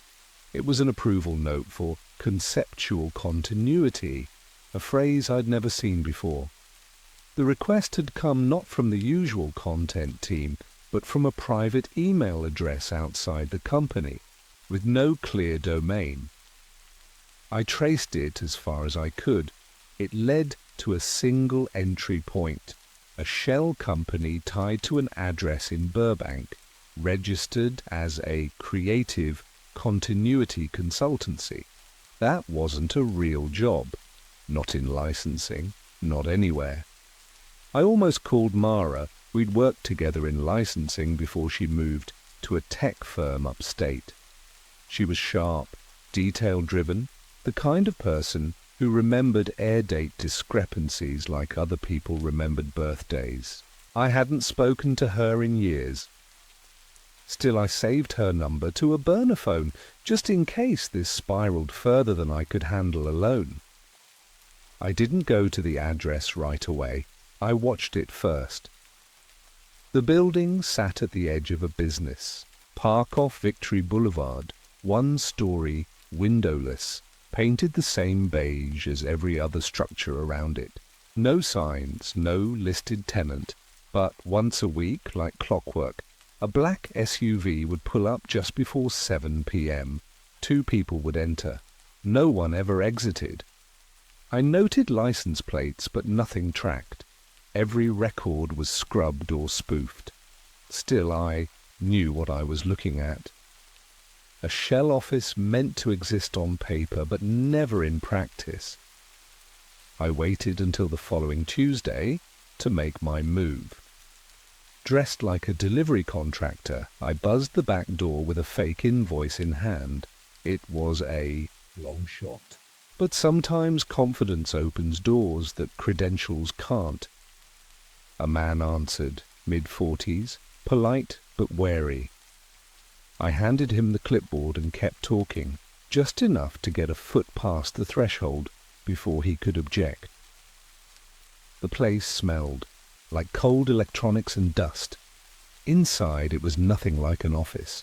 The walls were lined with whiteboards covered in sketches, dates, symbols, and post-it notes in color-coded clusters.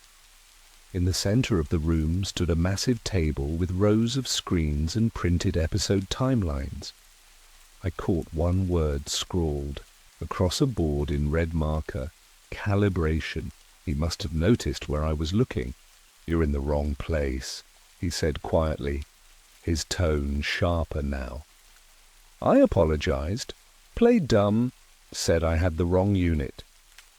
But as I turned, he asked, "You work in licensing?" I froze. I hadn't said that out loud. He handed me back the clipboard. "Be careful what you notice. Some stories aren't written to be remembered." I left without pushing further.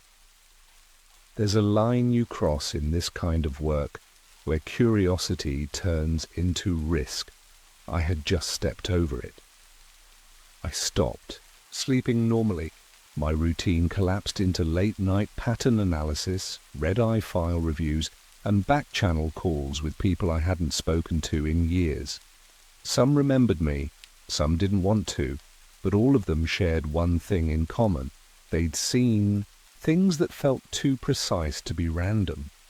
One former editor I trusted said she'd once received a batch of scripts labeled with exact timestamps instead of air dates, not weeks or months, but down to the minute. Episode 164, she said, the one had 042317 EST handwritten in the corner of the script. I thought it was a joke. But the tech event it matched, it started at that exact time. The writers rarely saw final scripts. They just filled in segments, jokes, dialogue. The timing was managed separately. That stuck with me. Timing. It wasn't just about what happened in each episode, but when it happened. I started looking at broadcast metadata, air dates, regional offsets, even rerun schedules. The same sequences aired across different time zones with perfect alignment to unfolding real-world moments. The show wasn't reacting to culture, it was pacing it, modulating it. I began calling it the timing model. A narrative algorithm that didn't just predict trends, it arranged them like beats in a song. Celebrities, products, social events, they weren't responding to audience demand. They were following cues buried in pop culture.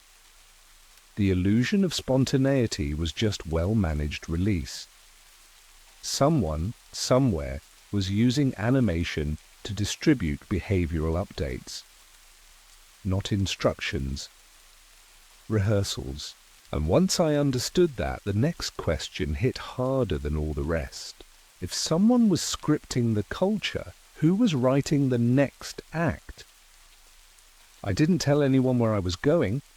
I booked a motel 2 cities over and left my phone behind. At that point, I wasn't investigating anymore. I was hiding. Not out of fear, not exactly. It was something colder than fear. A feeling like I had touched something too large, too quiet, and it had noticed. The motel was cheap, but the Wi-Fi worked. I logged into a private server I'd used years earlier for freelance work. Inside, I found an old contact folder, archived.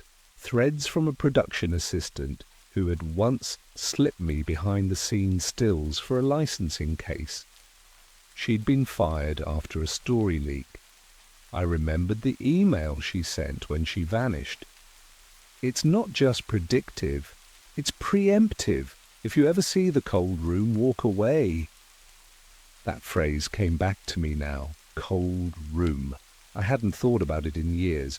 I searched for it everywhere. Broadcast logs, internal project files, old production tags. Nothing came up.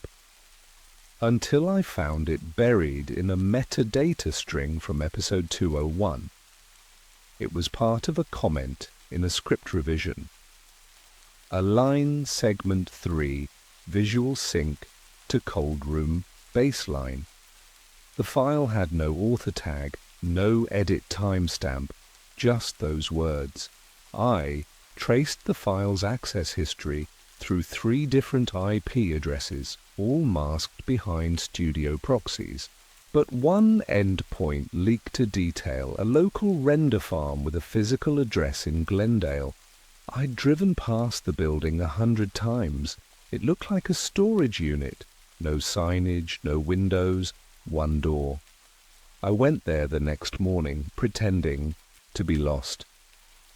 I walked the perimeter, looking for cameras. There were none. No keypad, no buzzers. Just a blank steel door and a keypad with 7 digits. I didn't try it. I didn't knock. I just stood there, listening. And I heard it. A low hum, constant, subtle. The kind of vibration you only feel if you're still. Like a server farm or a deep freeze. That was the cold room. My hand hovered near the panel. But something in my gut turned cold, deeper than fear. It was instinct, the kind that kept you alive before you even know why you're afraid. That hum behind the door wasn't just machinery, it felt aware. I backed away slowly, never turning my back on it. Whatever was inside wasn't waiting to be found. It was waiting to be triggered. I left the building without touching the keypad. I didn't need to go inside.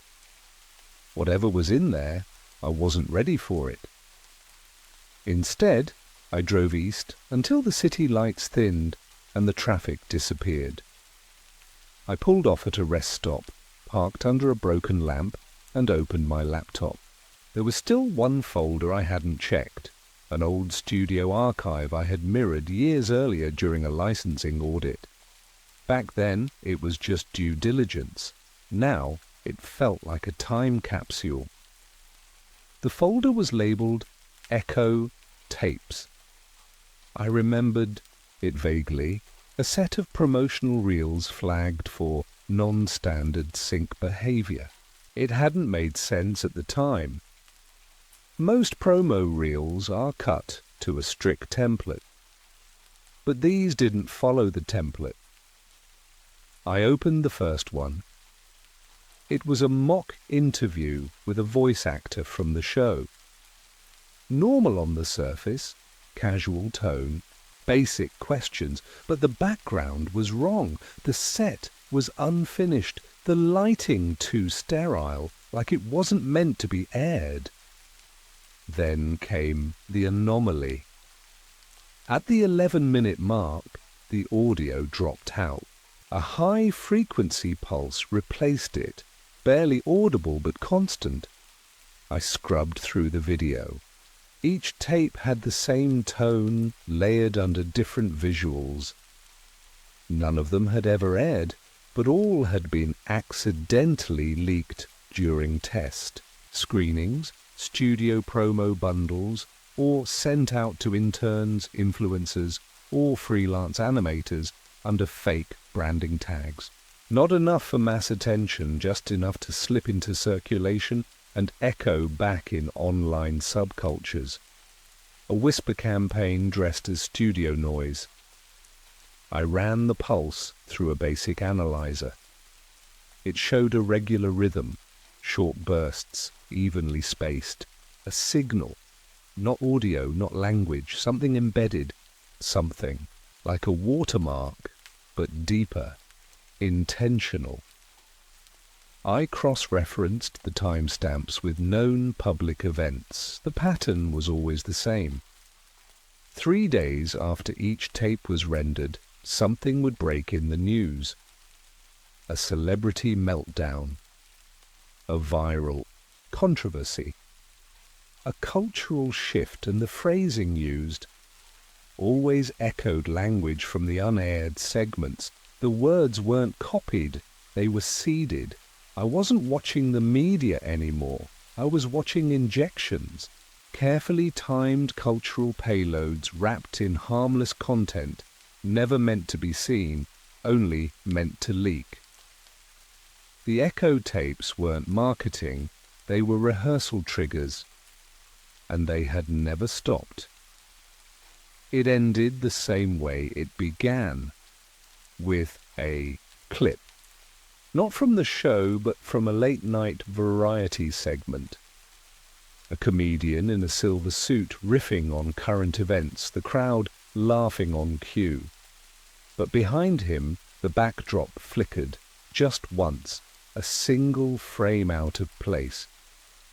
I paused the footage and scrubbed backward. There it was, half a second of animation spliced into the feed. A floating figure above a crowd, arms spread, fireworks, the exact silhouette from the Lisa Goes Gaga episode, overlaid with a date, 02/11/27.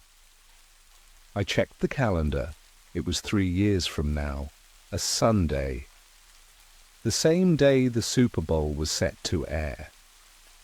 It wasn't a coincidence. It was another rehearsal, and this time it had slipped into live television undetected, not in a satirical cartoon, not in a rerun, in a broadcast millions had watched. The system wasn't just scripting future events, it had started syncing across platforms, slipping into commercials, award shows, even offhand interviews. The calibration was done. The cues were going out in real time. I saved the frame and sent it to 3 trusted contacts, journalists, analysts. One was already unreachable. The other 2 responded the same way. We've seen similar anomalies. You need to stop. But I couldn't. I returned to the Glendale building, this time with a camera. The keypad was gone. The door was replaced with a blank panel, no seams, no handle, just smooth metal and silence. Whatever had been inside the cold room had moved, or been moved. I stood there for a long time, trying to decide if I should feel relief or regret. Then my phone buzzed. A number I didn't recognize. No message, just coordinates. A location in the desert, 4 hours away. No explanation. I stared at the screen, then at the empty door, then back again. Some stories want to be forgotten. Others leave trails. This one? It was still unfolding. As I stood there, my thumb hovered over Mara's number. I hadn't called her, not yet, but if anyone could help me map this pattern, it was her. I wasn't alone in this, not anymore. In 1998, we laughed at a cartoon sign that said 20th Century Fox, a division of Walt Disney Co. In 2019, it stopped being a joke. I didn't grow up thinking I'd become a media analyst. Back then, it just meant watching too much TV and knowing which studios owned which networks. But in 2019, the year Disney officially acquired 20th Century Fox for $71 billion, I realized I'd been studying something else entirely, corporate choreography dressed as entertainment. The morning after the announcement, I pulled up a clip from an old Simpsons episode, a throwaway gag from '98, A rusted sign reading 20th Century Fox, a division of Walt Disney Bulku, flickered on screen like it was nothing. Back then we all laughed. They always predicted things, that was the joke. But that morning, something in me didn't laugh. It froze.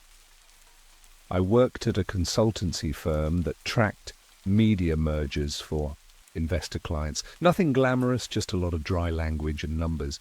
But I started noticing patterns, strange little hints embedded in shows and news cycles, years before any acquisition actually happened. Not just coincidences, intentional echoes, seeded like time bombs. I mentioned it to my manager once, just a thought. He brushed it off with a smile. "The mouse plays the long game," he said. That phrase stuck with me. I heard it again a few weeks later, this time in a closed-door meeting about a completely different deal. No one laughed then. A few nights later, I dug out archived broadcast scripts, internal memos, legal filings, and production notes. I stayed up until morning. It wasn't just The Simpsons. Other shows too, animated, live-action, scripted dramas, they all seemed to have planted these breadcrumbs. References to deals years in advance, studio names paired that hadn't yet merged, characters making offhand comments about when the mouse finally eats the fox. It was everywhere, buried in plain sight. I kept going, cross-referenced staff, lists, writing credits, legal teams. Eventually I found something strange, an old consultant ID code from the late 90s. It was used on multiple projects across studios that, on paper, never collaborated. The name was always redacted, the projects always led to mergers, and the gag, the joke, that Disney would own Fox, showed up exactly once, right after one of this consultant's final assignments. The name attached to the redacted consultant ID was always missing, but the pattern wasn't.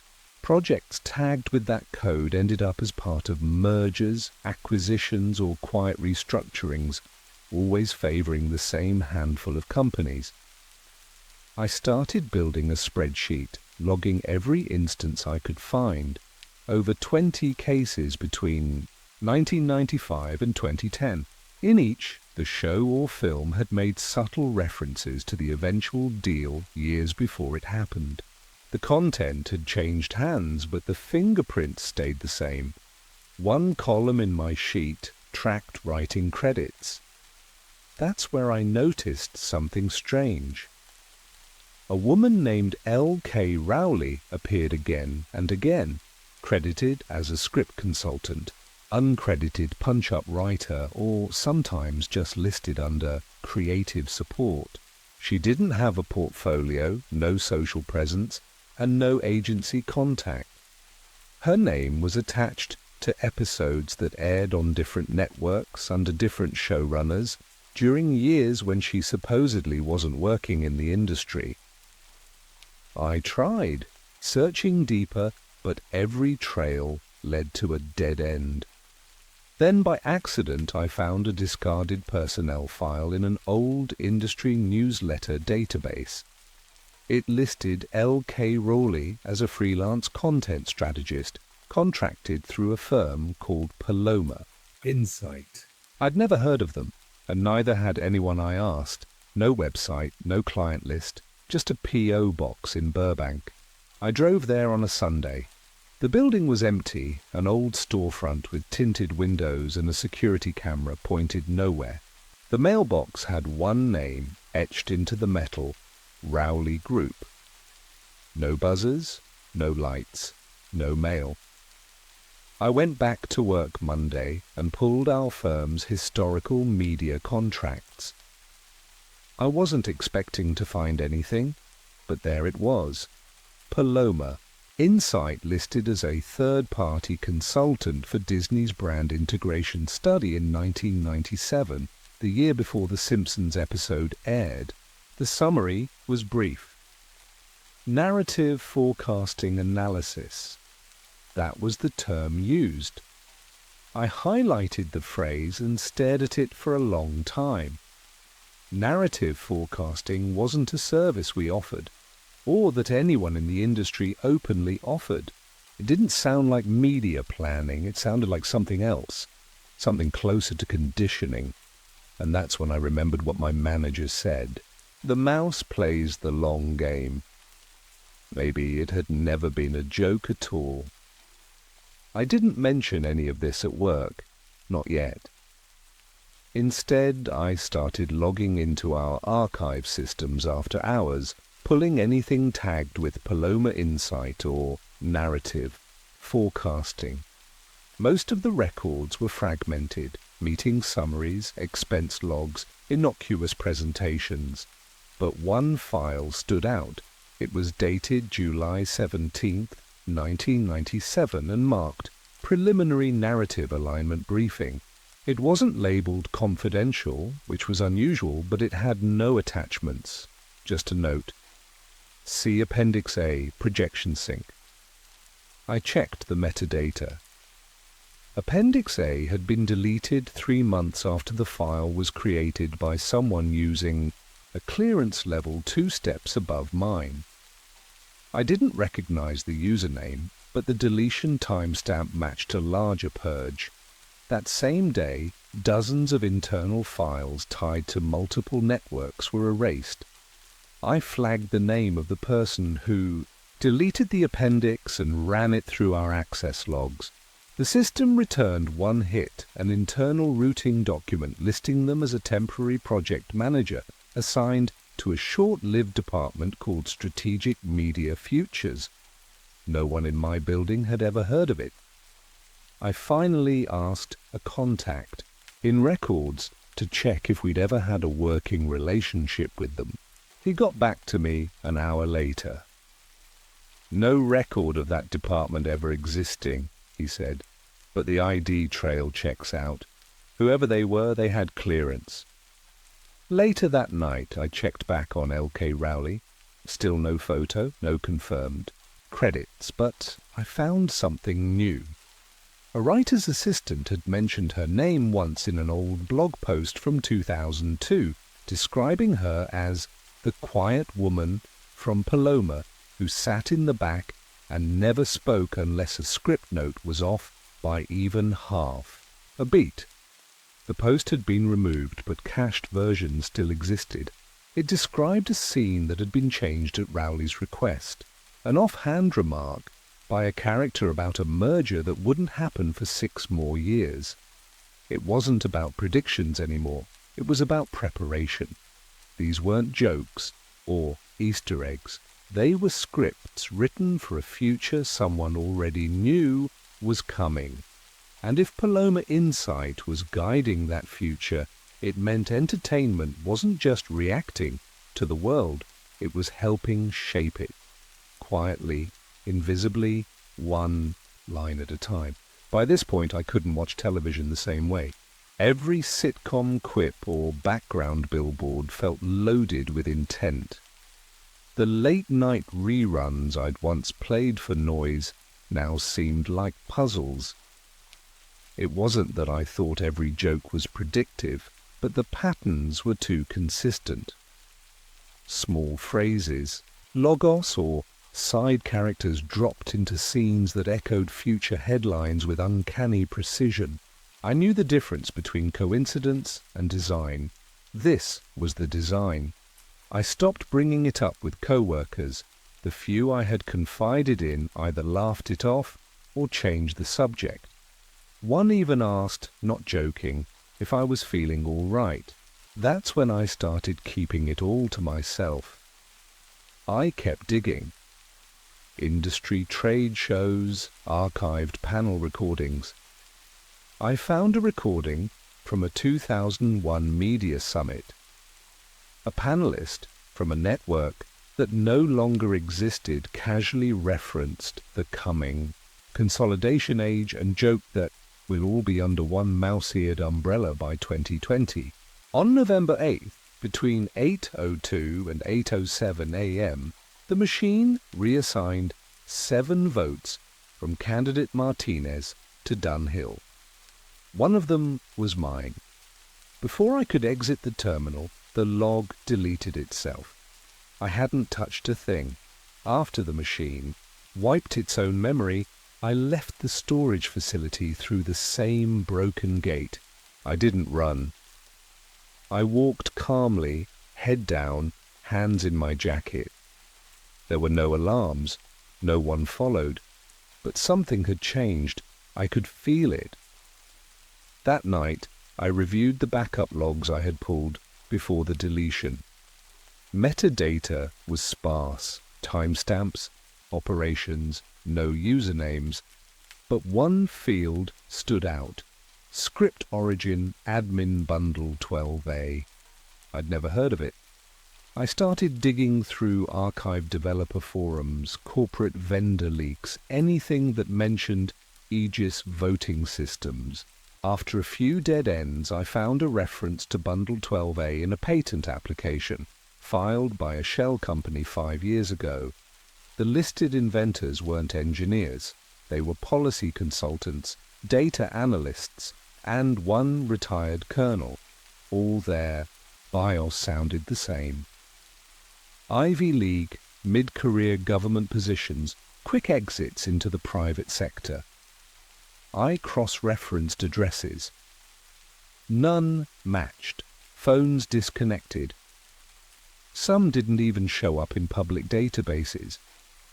These weren't just people. They were placeholders. Names without faces. I reached out to a tech journalist I trusted. We'd met years earlier at a privacy conference. I sent her a message through an encrypted channel. Need to talk. Proof of engineered vote manipulation. Urgent, she replied an hour later. One word. Tomorrow. We met at a diner halfway between our cities. Neutral ground. I brought everything. Scans of the memo, the log files, photos of the machine. She listened, eyes narrowed, not interrupting once. When I finished, she asked only one question. Can you prove chain of custody? I nodded and handed her the documents. She took them silently. Then she said something I didn't expect. You're not the first, but you might be the cleanest. I asked what she meant. She pulled a worn notebook from her bag and flipped to a list of names. People who had contacted her with similar claims over the last decade.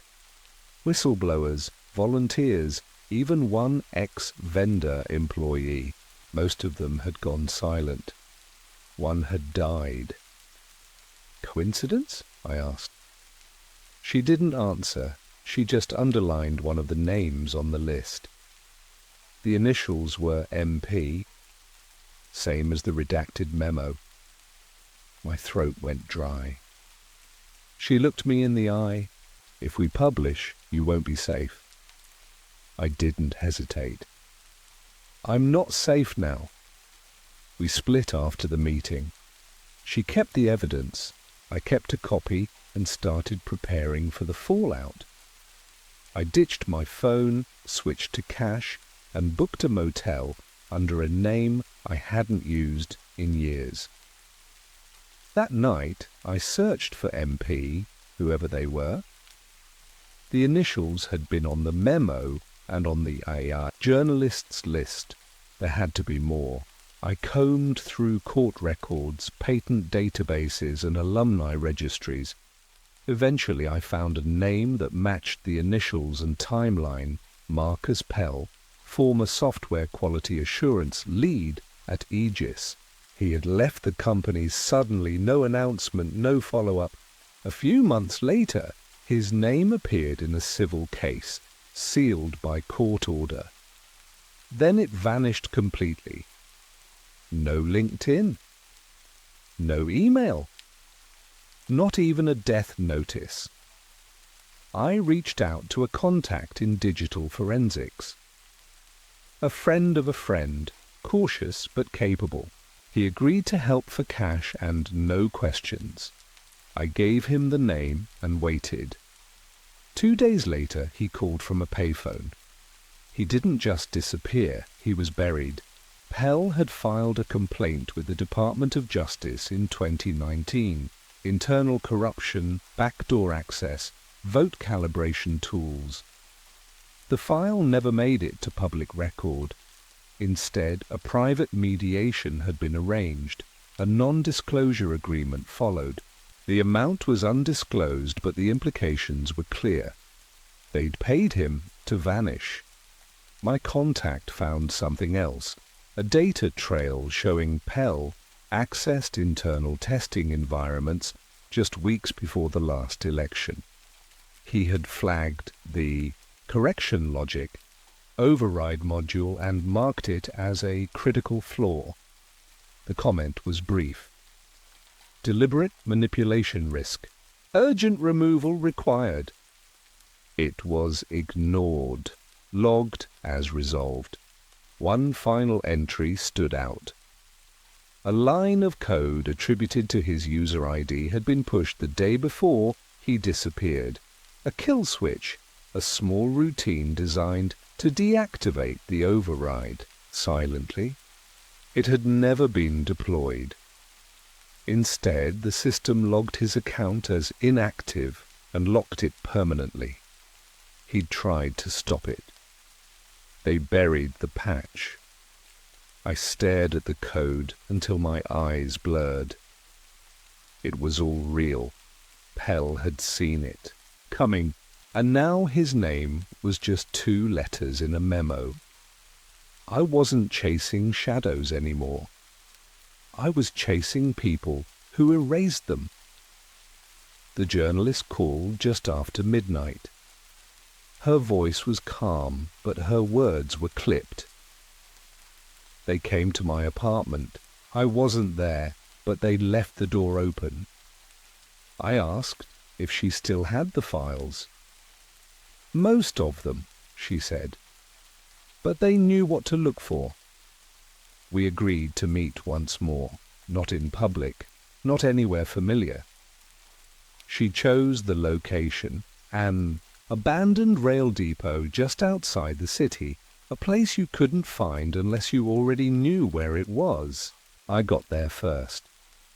The building was cold and quiet. Metal beams groaned in the wind.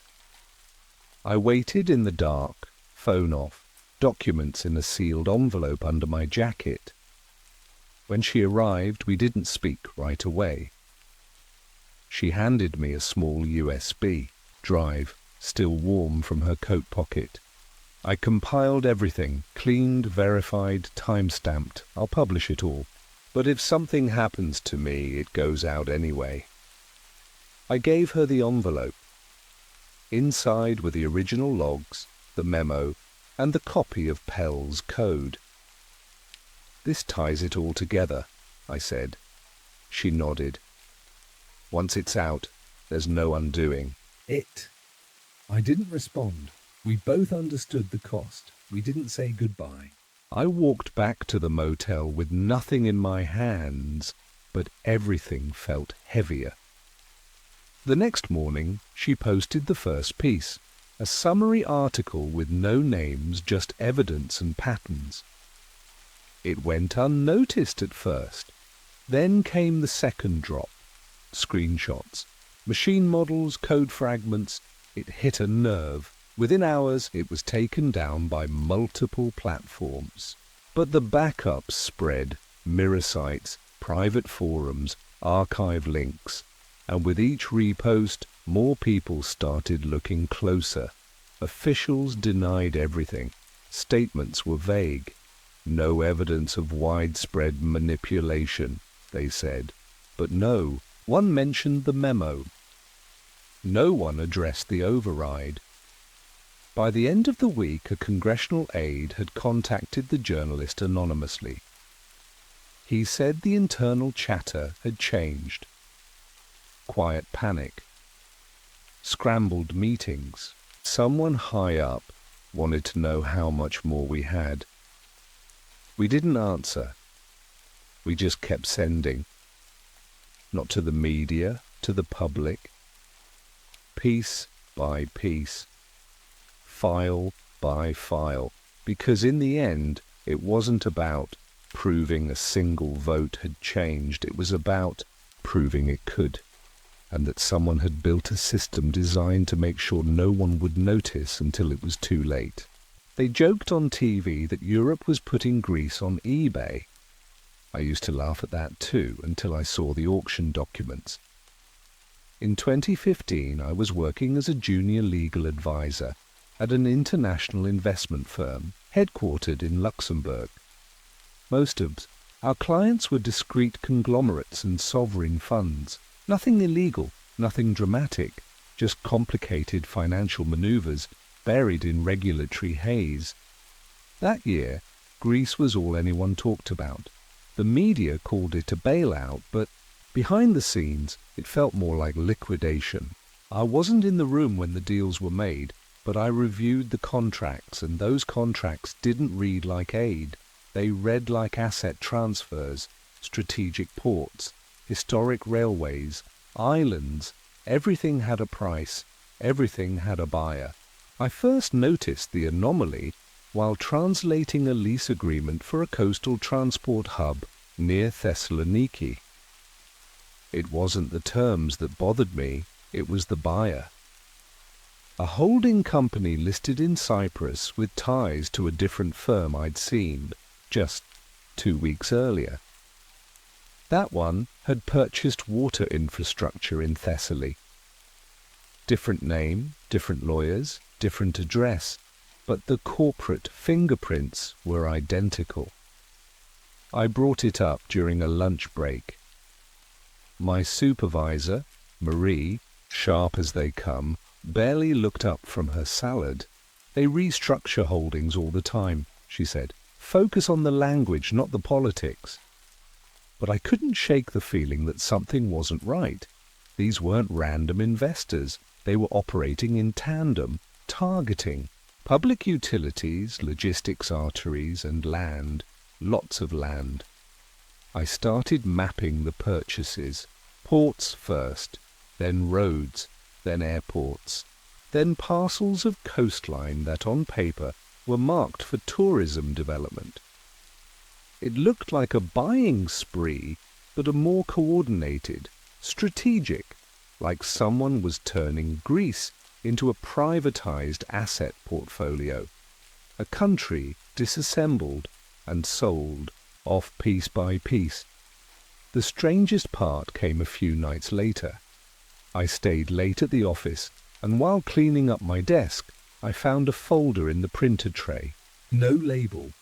Inside were scanned pages printed from an internal archive I didn't have access to. I shouldn't have opened it, but I did.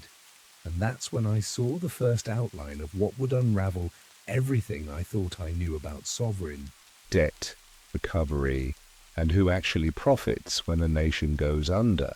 The documents in that folder weren't just drafts or notes.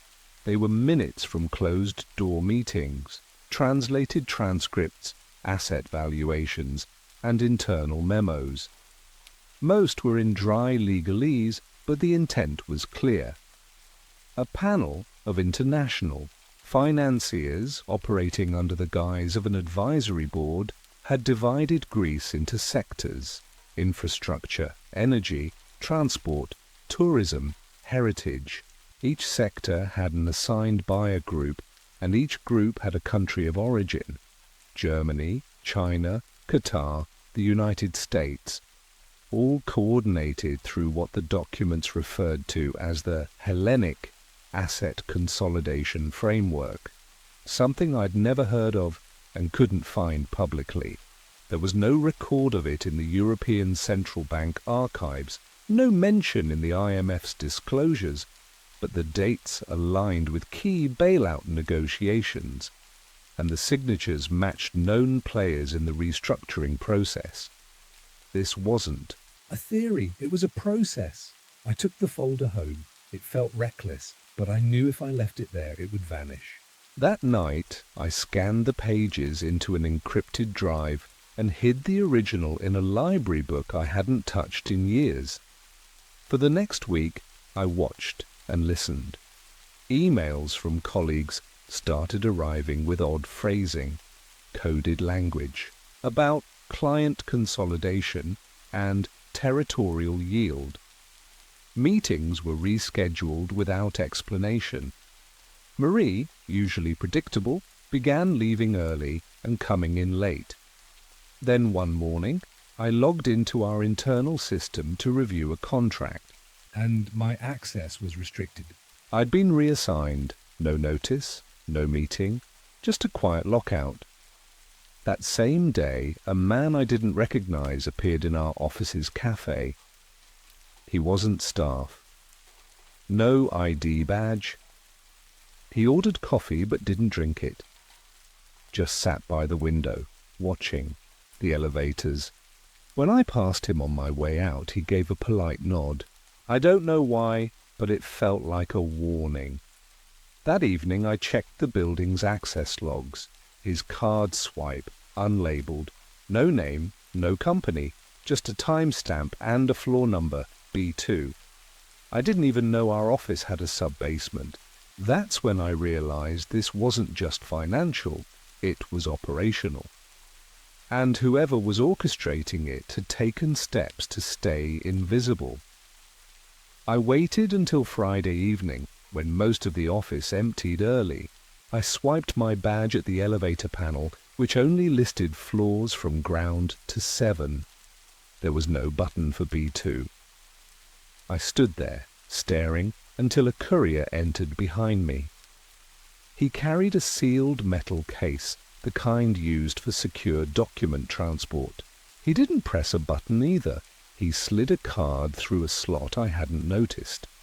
The elevator jolted, then descended. I stepped back, pretending to check my phone, but watched the panel light flicker past floor 0. We were going down. When the doors opened, the courier walked out without a word. I slipped through behind him, letting the door close just fast enough to keep us unnoticed. B2 was nothing like the rest of the office. No polished floors or ambient music, just concrete walls, harsh lighting, and the quiet hum of servers. The space wasn't large, but it was dense. Racks of machines, locked cabinets, a few unmarked, desks with high-backed chairs facing large monitors. No one acknowledged me. I didn't belong there, and they knew it. But no one stopped me either. I walked slowly, trying not to draw attention. On one wall, a floor-to-ceiling screen displayed a live dashboard, a map of Greece, overlaid grids, heat maps, transaction logs. It wasn't financial data, it was real-time tracking. Ports, airports, highways, and shipping lanes are all marked with asset tags. Each tag was color-coded and time-stamped. Every few seconds, a new tag appeared or shifted status. Below the map, a title flickered. Consolidated. Recovery Strategy, Phase 3. A man stood at the far end of the room, speaking into a headset in clipped English. Phase 4 requires approval from Berlin. No media exposure. Keep the Delphi site classified until finalization. I felt a chill run down my back. Delphi wasn't just a site, it was a symbol. If they were selling that, nothing was off. Limits I left without drawing attention, memorizing the badge reader's brand. Back at my apartment, I searched for similar access logs or system tags. The software used on B2 wasn't proprietary, it was military, and its last update came from a defense contractor based in Virginia. The same contractor I'd seen listed in one of the folder's footnotes. The dots were starting to connect, and they led far beyond Europe. The contractor was called Ardent Ridge Systems. Officially, they specialized in logistics analytics for NATO operations, but their footprint was wider than that. I found procurement records, congressional hearing mentions, and buried in a leaked financial oversight report, an invoice for strategic asset forecasting software, dated July 2015, billed to the European Stability Mechanism. The line item matched the interface I had seen in the B2 subfloor. Ardent Ridge wasn't just observing Greece's economy, they were modelling it, forecasting which assets would yield the highest return under stress. That meant they weren't responding to a crisis, they were managing one. I reached out to an old university contact, Lena, now a freelance journalist, with an instinct for buried truths. We met late at a quiet cafe across the river. I didn't show her everything, but I gave her enough. Her eyes scanned the printouts carefully. "This isn't a bailout," she said, voice low. "It's acquisition through destabilization." She traced a line on one of the charts. "They're treating Greece like a distressed corporation. We decided to dig separately. I would trace Ardent Ridge's European connections. She'd follow the money stateside. Over the next few days, I mapped the chain of shell companies linked to the Cyprus firm. Most funneled through 2 law offices, in London and Geneva. Each one had a shared trustee, a woman named Elise Tarrant, a name that appeared nowhere on the firm's client registry, but one I found in archived arbitration records involving post-conflict privatizations in Iraq and Eastern Europe. She wasn't a lawyer, she was a fixer. Meanwhile, Lena emailed me a set of internal memos from a whistleblower at a US think tank. One memo detailed a simulation model developed in 2011, designed to test economic collapse in small EU nations under debt stress. Greece was named explicitly. The model's outcomes didn't suggest rescue, they suggested conversion of national assets into transnational holdings. Stabilization through managed fragmentation, the memo read. That phrase stuck with me. It was the kind of language that made theft sound like policy. And it confirmed what I was beginning to suspect. Greece's collapse wasn't just predicted, it was rehearsed. And now the performance was playing out in real time. By mid-April, I stopped sleeping through the night.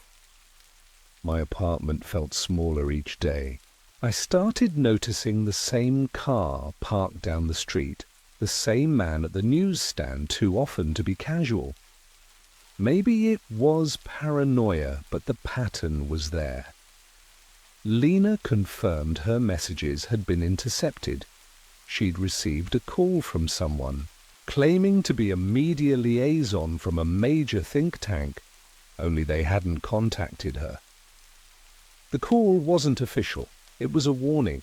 I took precautions, switched phones, encrypted my files, stored physical copies in a safety deposit box registered under a friend's name. But I knew I was running out of time. Ardent Ridge wasn't just watching, they were cleaning. The Cyprus holding firm had quietly dissolved, absorbed by a trust in Singapore. The documents I had copied were no longer accessible on the company servers. A silent sweep was underway, erasing every thread I had followed. Then Lena sent me something unexpected, a scanned letter from an anonymous source. It was addressed to the Greek Minister of Infrastructure, dated 6 months before the third bailout agreement. It outlined recommended asset pathways to ensure continued funding from international partners, ports, highways, energy grids. The letter included precise language found word for word in later government legislation. It hadn't been a sovereign plan, it was a blueprint provided in advance. I cross-referenced the sender's name with Ardent Ridge's lobbying disclosures. He wasn't listed, but he was a board advisor at a transatlantic policy group with direct ties to both the IMF and the European Commission. That letter hadn't been advice, it was an instruction. It became clear the strategy wasn't just about Greece, it was about creating a model, one that could be replicated in other fragile economies, a system where collapse wasn't a failure but a phase, where public outcry could be muted with media distraction and dissent framed as mismanagement. Greece was never the target, it was the test case, and if the test succeeded, then the next country wouldn't even see it coming. I thought I was being careful. But caution has limits when the other side owns the infrastructure. That morning, my laptop screen froze mid-sentence. Then it went black. I checked the charger. Nothing. When I restarted it, my files were gone. Not corrupted, gone. Even the backup drive had been wiped. Lena called minutes later, her voice tight. Someone had broken into her flat. Nothing stolen, no forced entry, but her notebooks were missing. Just the notebooks. We met that evening, not at the cafe, but in an old train station cafe an hour outside the city. She looked drained, pale. "We were right," she said quietly. "Too right."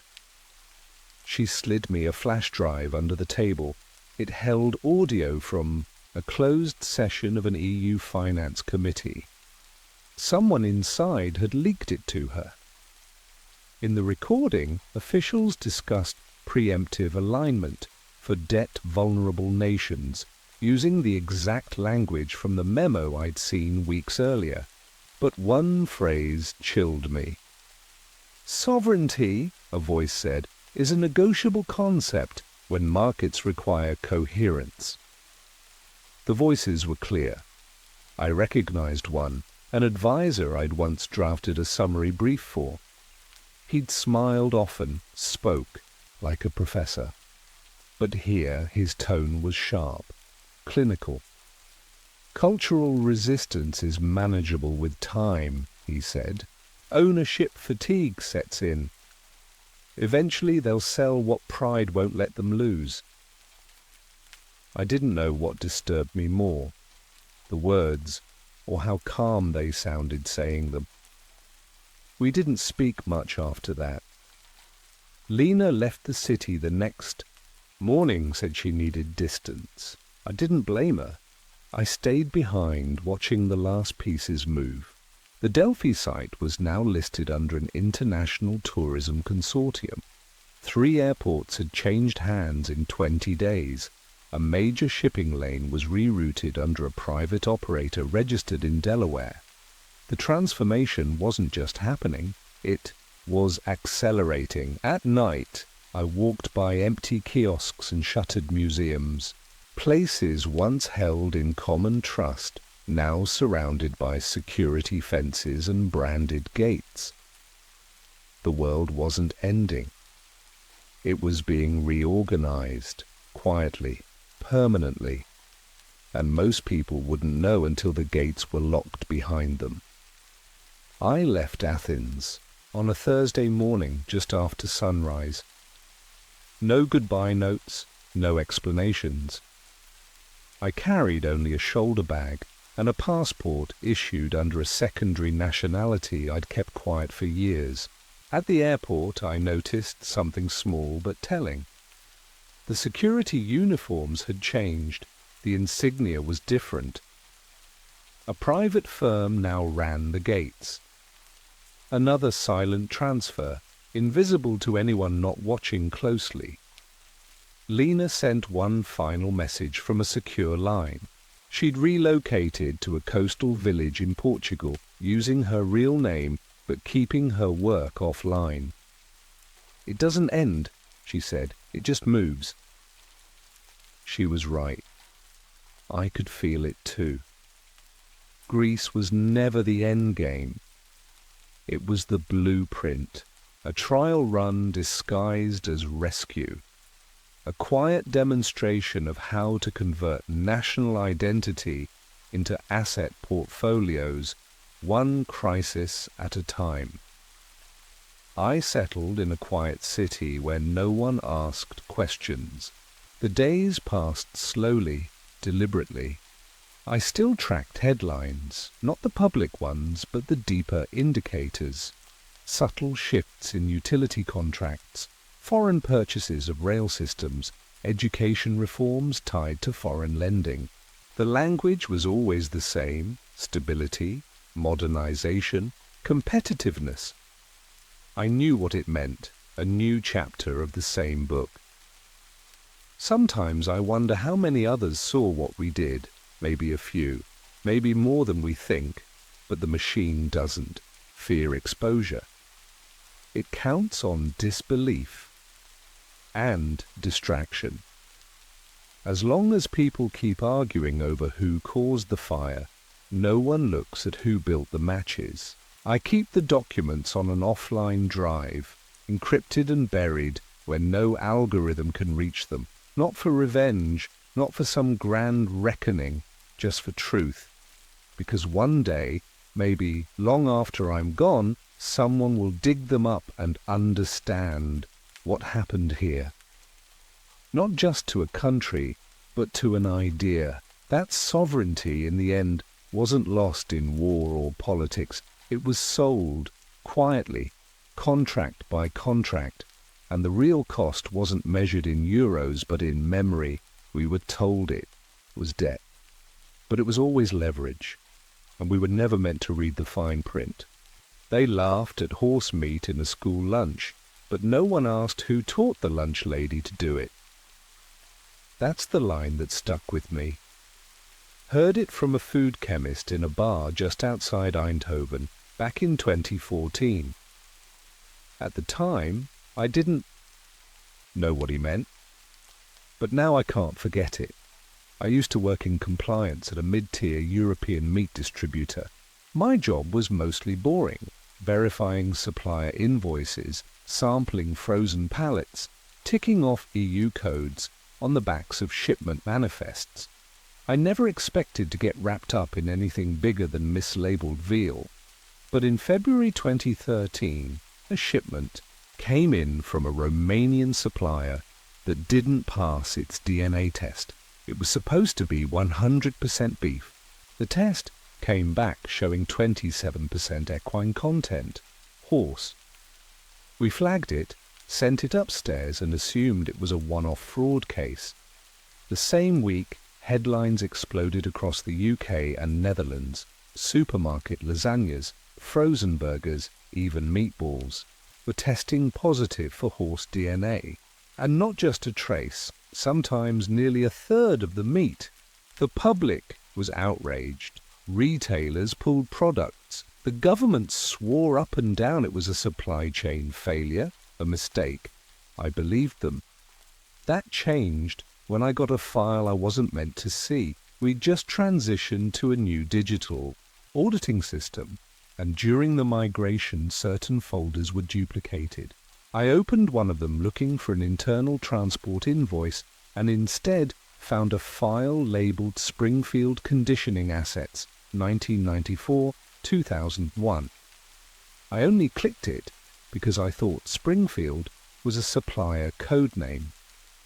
What opened was a PDF of screenshots, cartoon stills, subtitles, timestamps, all from the same TV show, The Simpsons. One slide showed the lunch lady stirring a vat labelled Grade F meat, mostly circus animals. Another had Principal Skinner praising a steak sandwich with a side of horse. The entire document was structured like a training deck. At the end was a single line in bold. If they laugh, they won't protest later. I closed it. Pretended. I hadn't seen it, but I couldn't unsee it. Not the file, not the timing. Not the look on that food chemist's face when he said the joke wasn't funny anymore. The official story was that the horse meat scandal started with a single Romanian supplier. But after seeing that Springfield file, I started tracing our vendor database backward. Most records were routine, but some stood out: odd codes, inconsistent dates, and supplier names that didn't match their registered VAT IDs. I flagged 3 for deeper review. One of them, Green Pasture Europe BV, had no physical address, just a P.O. box in Luxembourg and a procurement email linked to a domain that hadn't existed until the year after their first recorded invoice. Another, Carpathian Meats Limited, appeared in our system as early as 1998. That date stuck with me. It was the same year the school lunch joke aired again in syndication. I cross-checked delivery logs from our central warehouse and found that Carpathian's shipments were routed through a logistics hub marked CGI Partners. I assumed CGI was an acronym, but when I pulled up archived invoices, I found line items like Flavor Pack B, television timing, and batch insert 412, edible narratives. No one in our office knew what any of it meant. I called our senior quality officer Luke and asked if he'd ever reviewed the CGI partner accounts. He paused before answering. "No," he said, "those aren't our files to review." The next morning, my access to the vendor database was revoked. I wasn't surprised. The IT memo said there was a system-wide cleanup due to redundant archival indexing. I knew it was a cover. Someone had seen my queries. That night I drove 2 hours to a quiet cafe outside Utrecht, where Luke sometimes met industry reps off the record. I found him in a corner booth, nursing a lukewarm espresso. Before I could speak, he slid a napkin across the table. On it were a phone number and a phrase written in block capitals: Subliminal Palate Conditioning, 1994 Initiative. He didn't look at me. "Don't call from your phone," he said, "and don't read that phrase out loud." Then He stood, but for a second he froze, his fingers clenched around the coffee cup, knuckles white. "We laughed too long," he murmured. "Now we don't ask what we're swallowing." He walked out without another word. I sat there, heart pounding. He wasn't scared for me. He was scared of what he already knew. I didn't sleep that night. I left the napkin folded inside an old book and drove 2 towns over.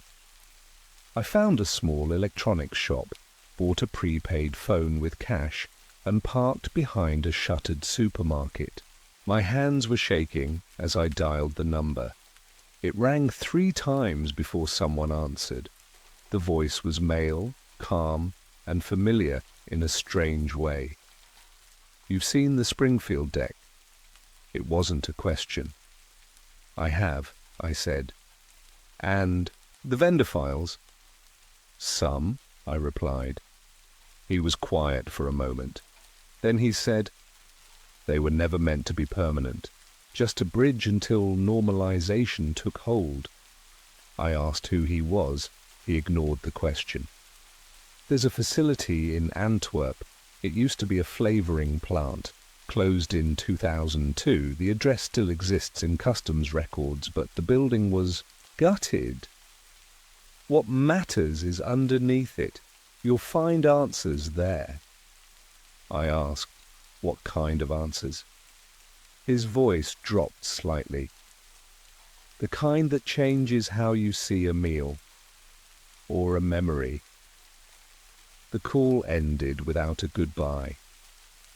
I drove to Antwerp the next morning. The building was exactly as described, vacant, surrounded by fencing, no signage. The front door was chained, but a side entrance had been pried open long ago. Inside, the air was thick with dust and mildew. Broken equipment littered the floor, and old scent tanks sat rusted along the walls. I followed a narrow corridor to a stairwell. At the bottom was a locked steel door. I expected it to be sealed, but the handle turned easily. The room beyond was dimly lit by a single industrial lamp, still wired into a battery unit.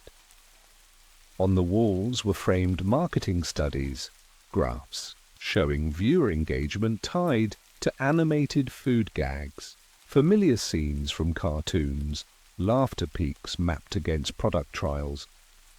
And in the center of the room, a row of metal drawers, each one labeled with a year. I pulled open 1994. Inside were dozens of plastic sleeves, each containing annotated VHS stills, audience reaction data, and purchase trend overlays. I lifted one labeled Lunch Lady Doris, Sequence 11. Scribbled in red pen at the bottom was a phrase that made my mouth go dry. Humor, a key conditioning, to compliance. I spent hours in that room, studying every drawer. Each year had its own sleeve, its own set of metrics. The files weren't just about cartoons. They tracked specific scenes across various shows, always comedic, always tied to food. One folder focused entirely on a fast food parody that aired during a major holiday special.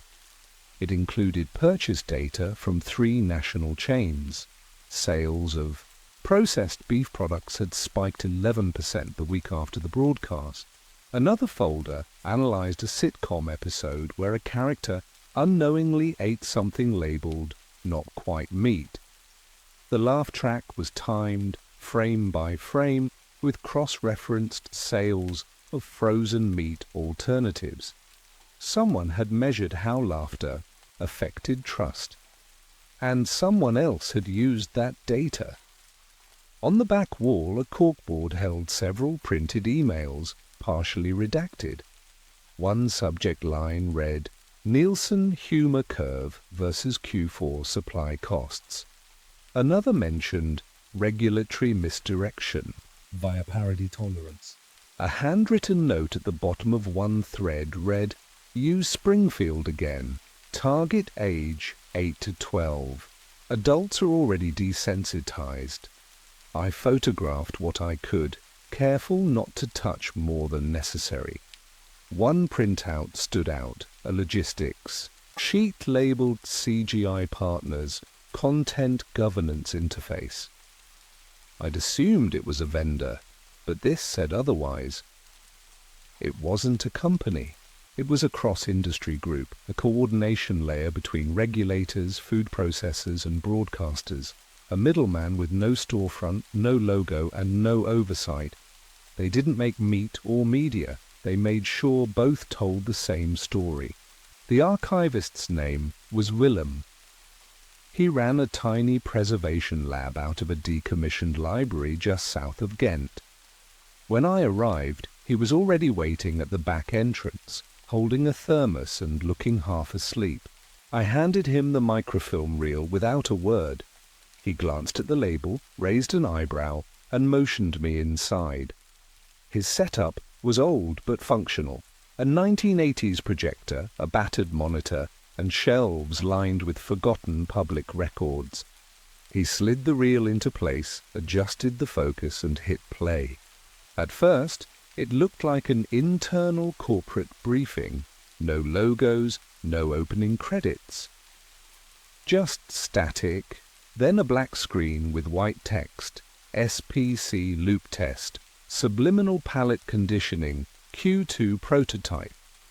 A timestamp flickered in the bottom right. June 1994.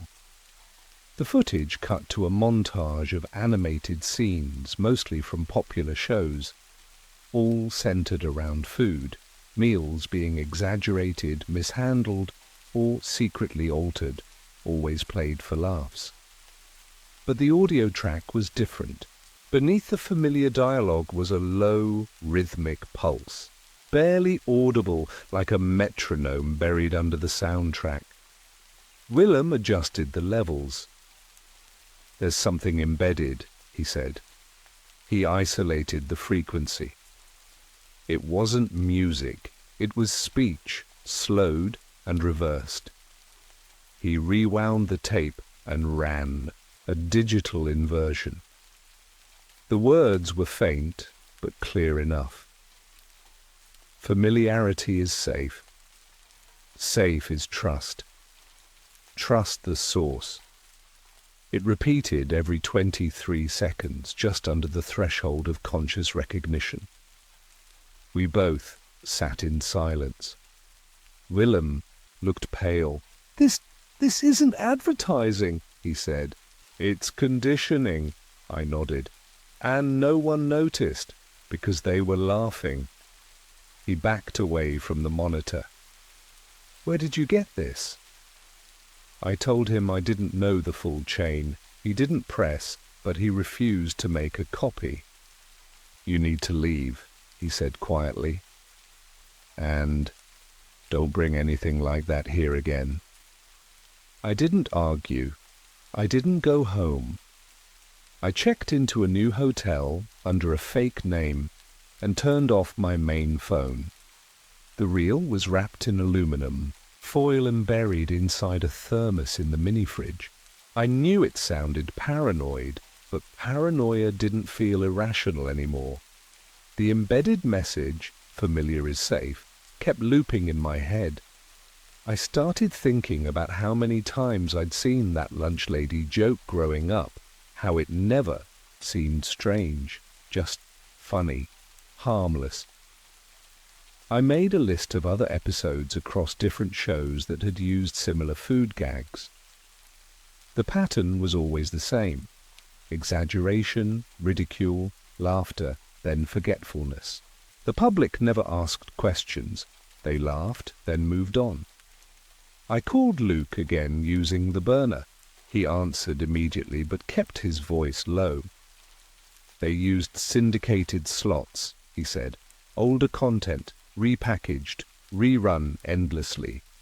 No one checked the audio layers. Broadcast standards never screened below the primary track."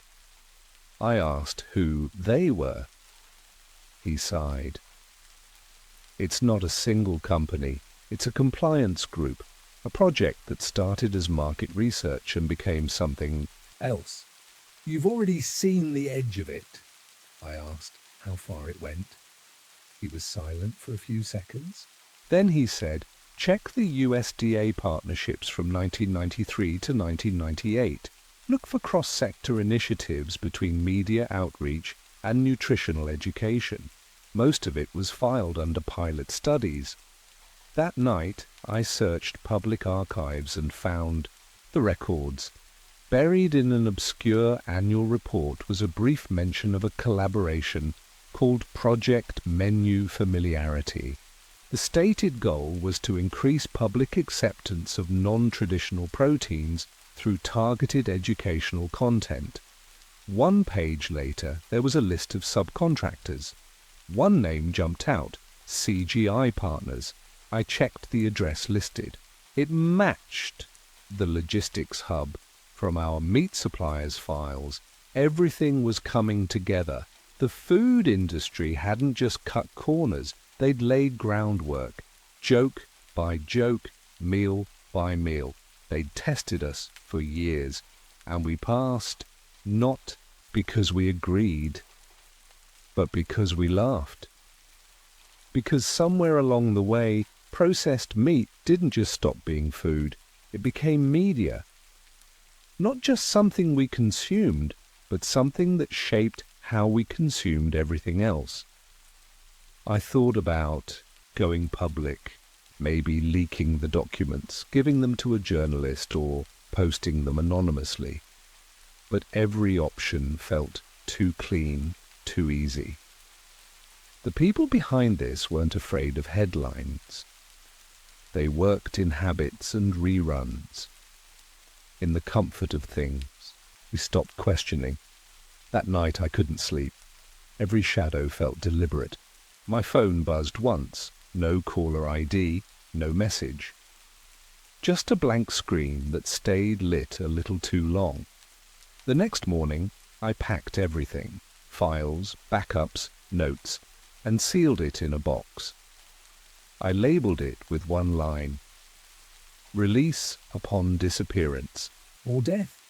And I dropped it at a firm known for protecting people like me. I didn't leave a name. I haven't watched a cartoon since. Haven't eaten a fast food burger either. But sometimes I'll hear a laugh track while flipping through hotel channels, and it stops me cold.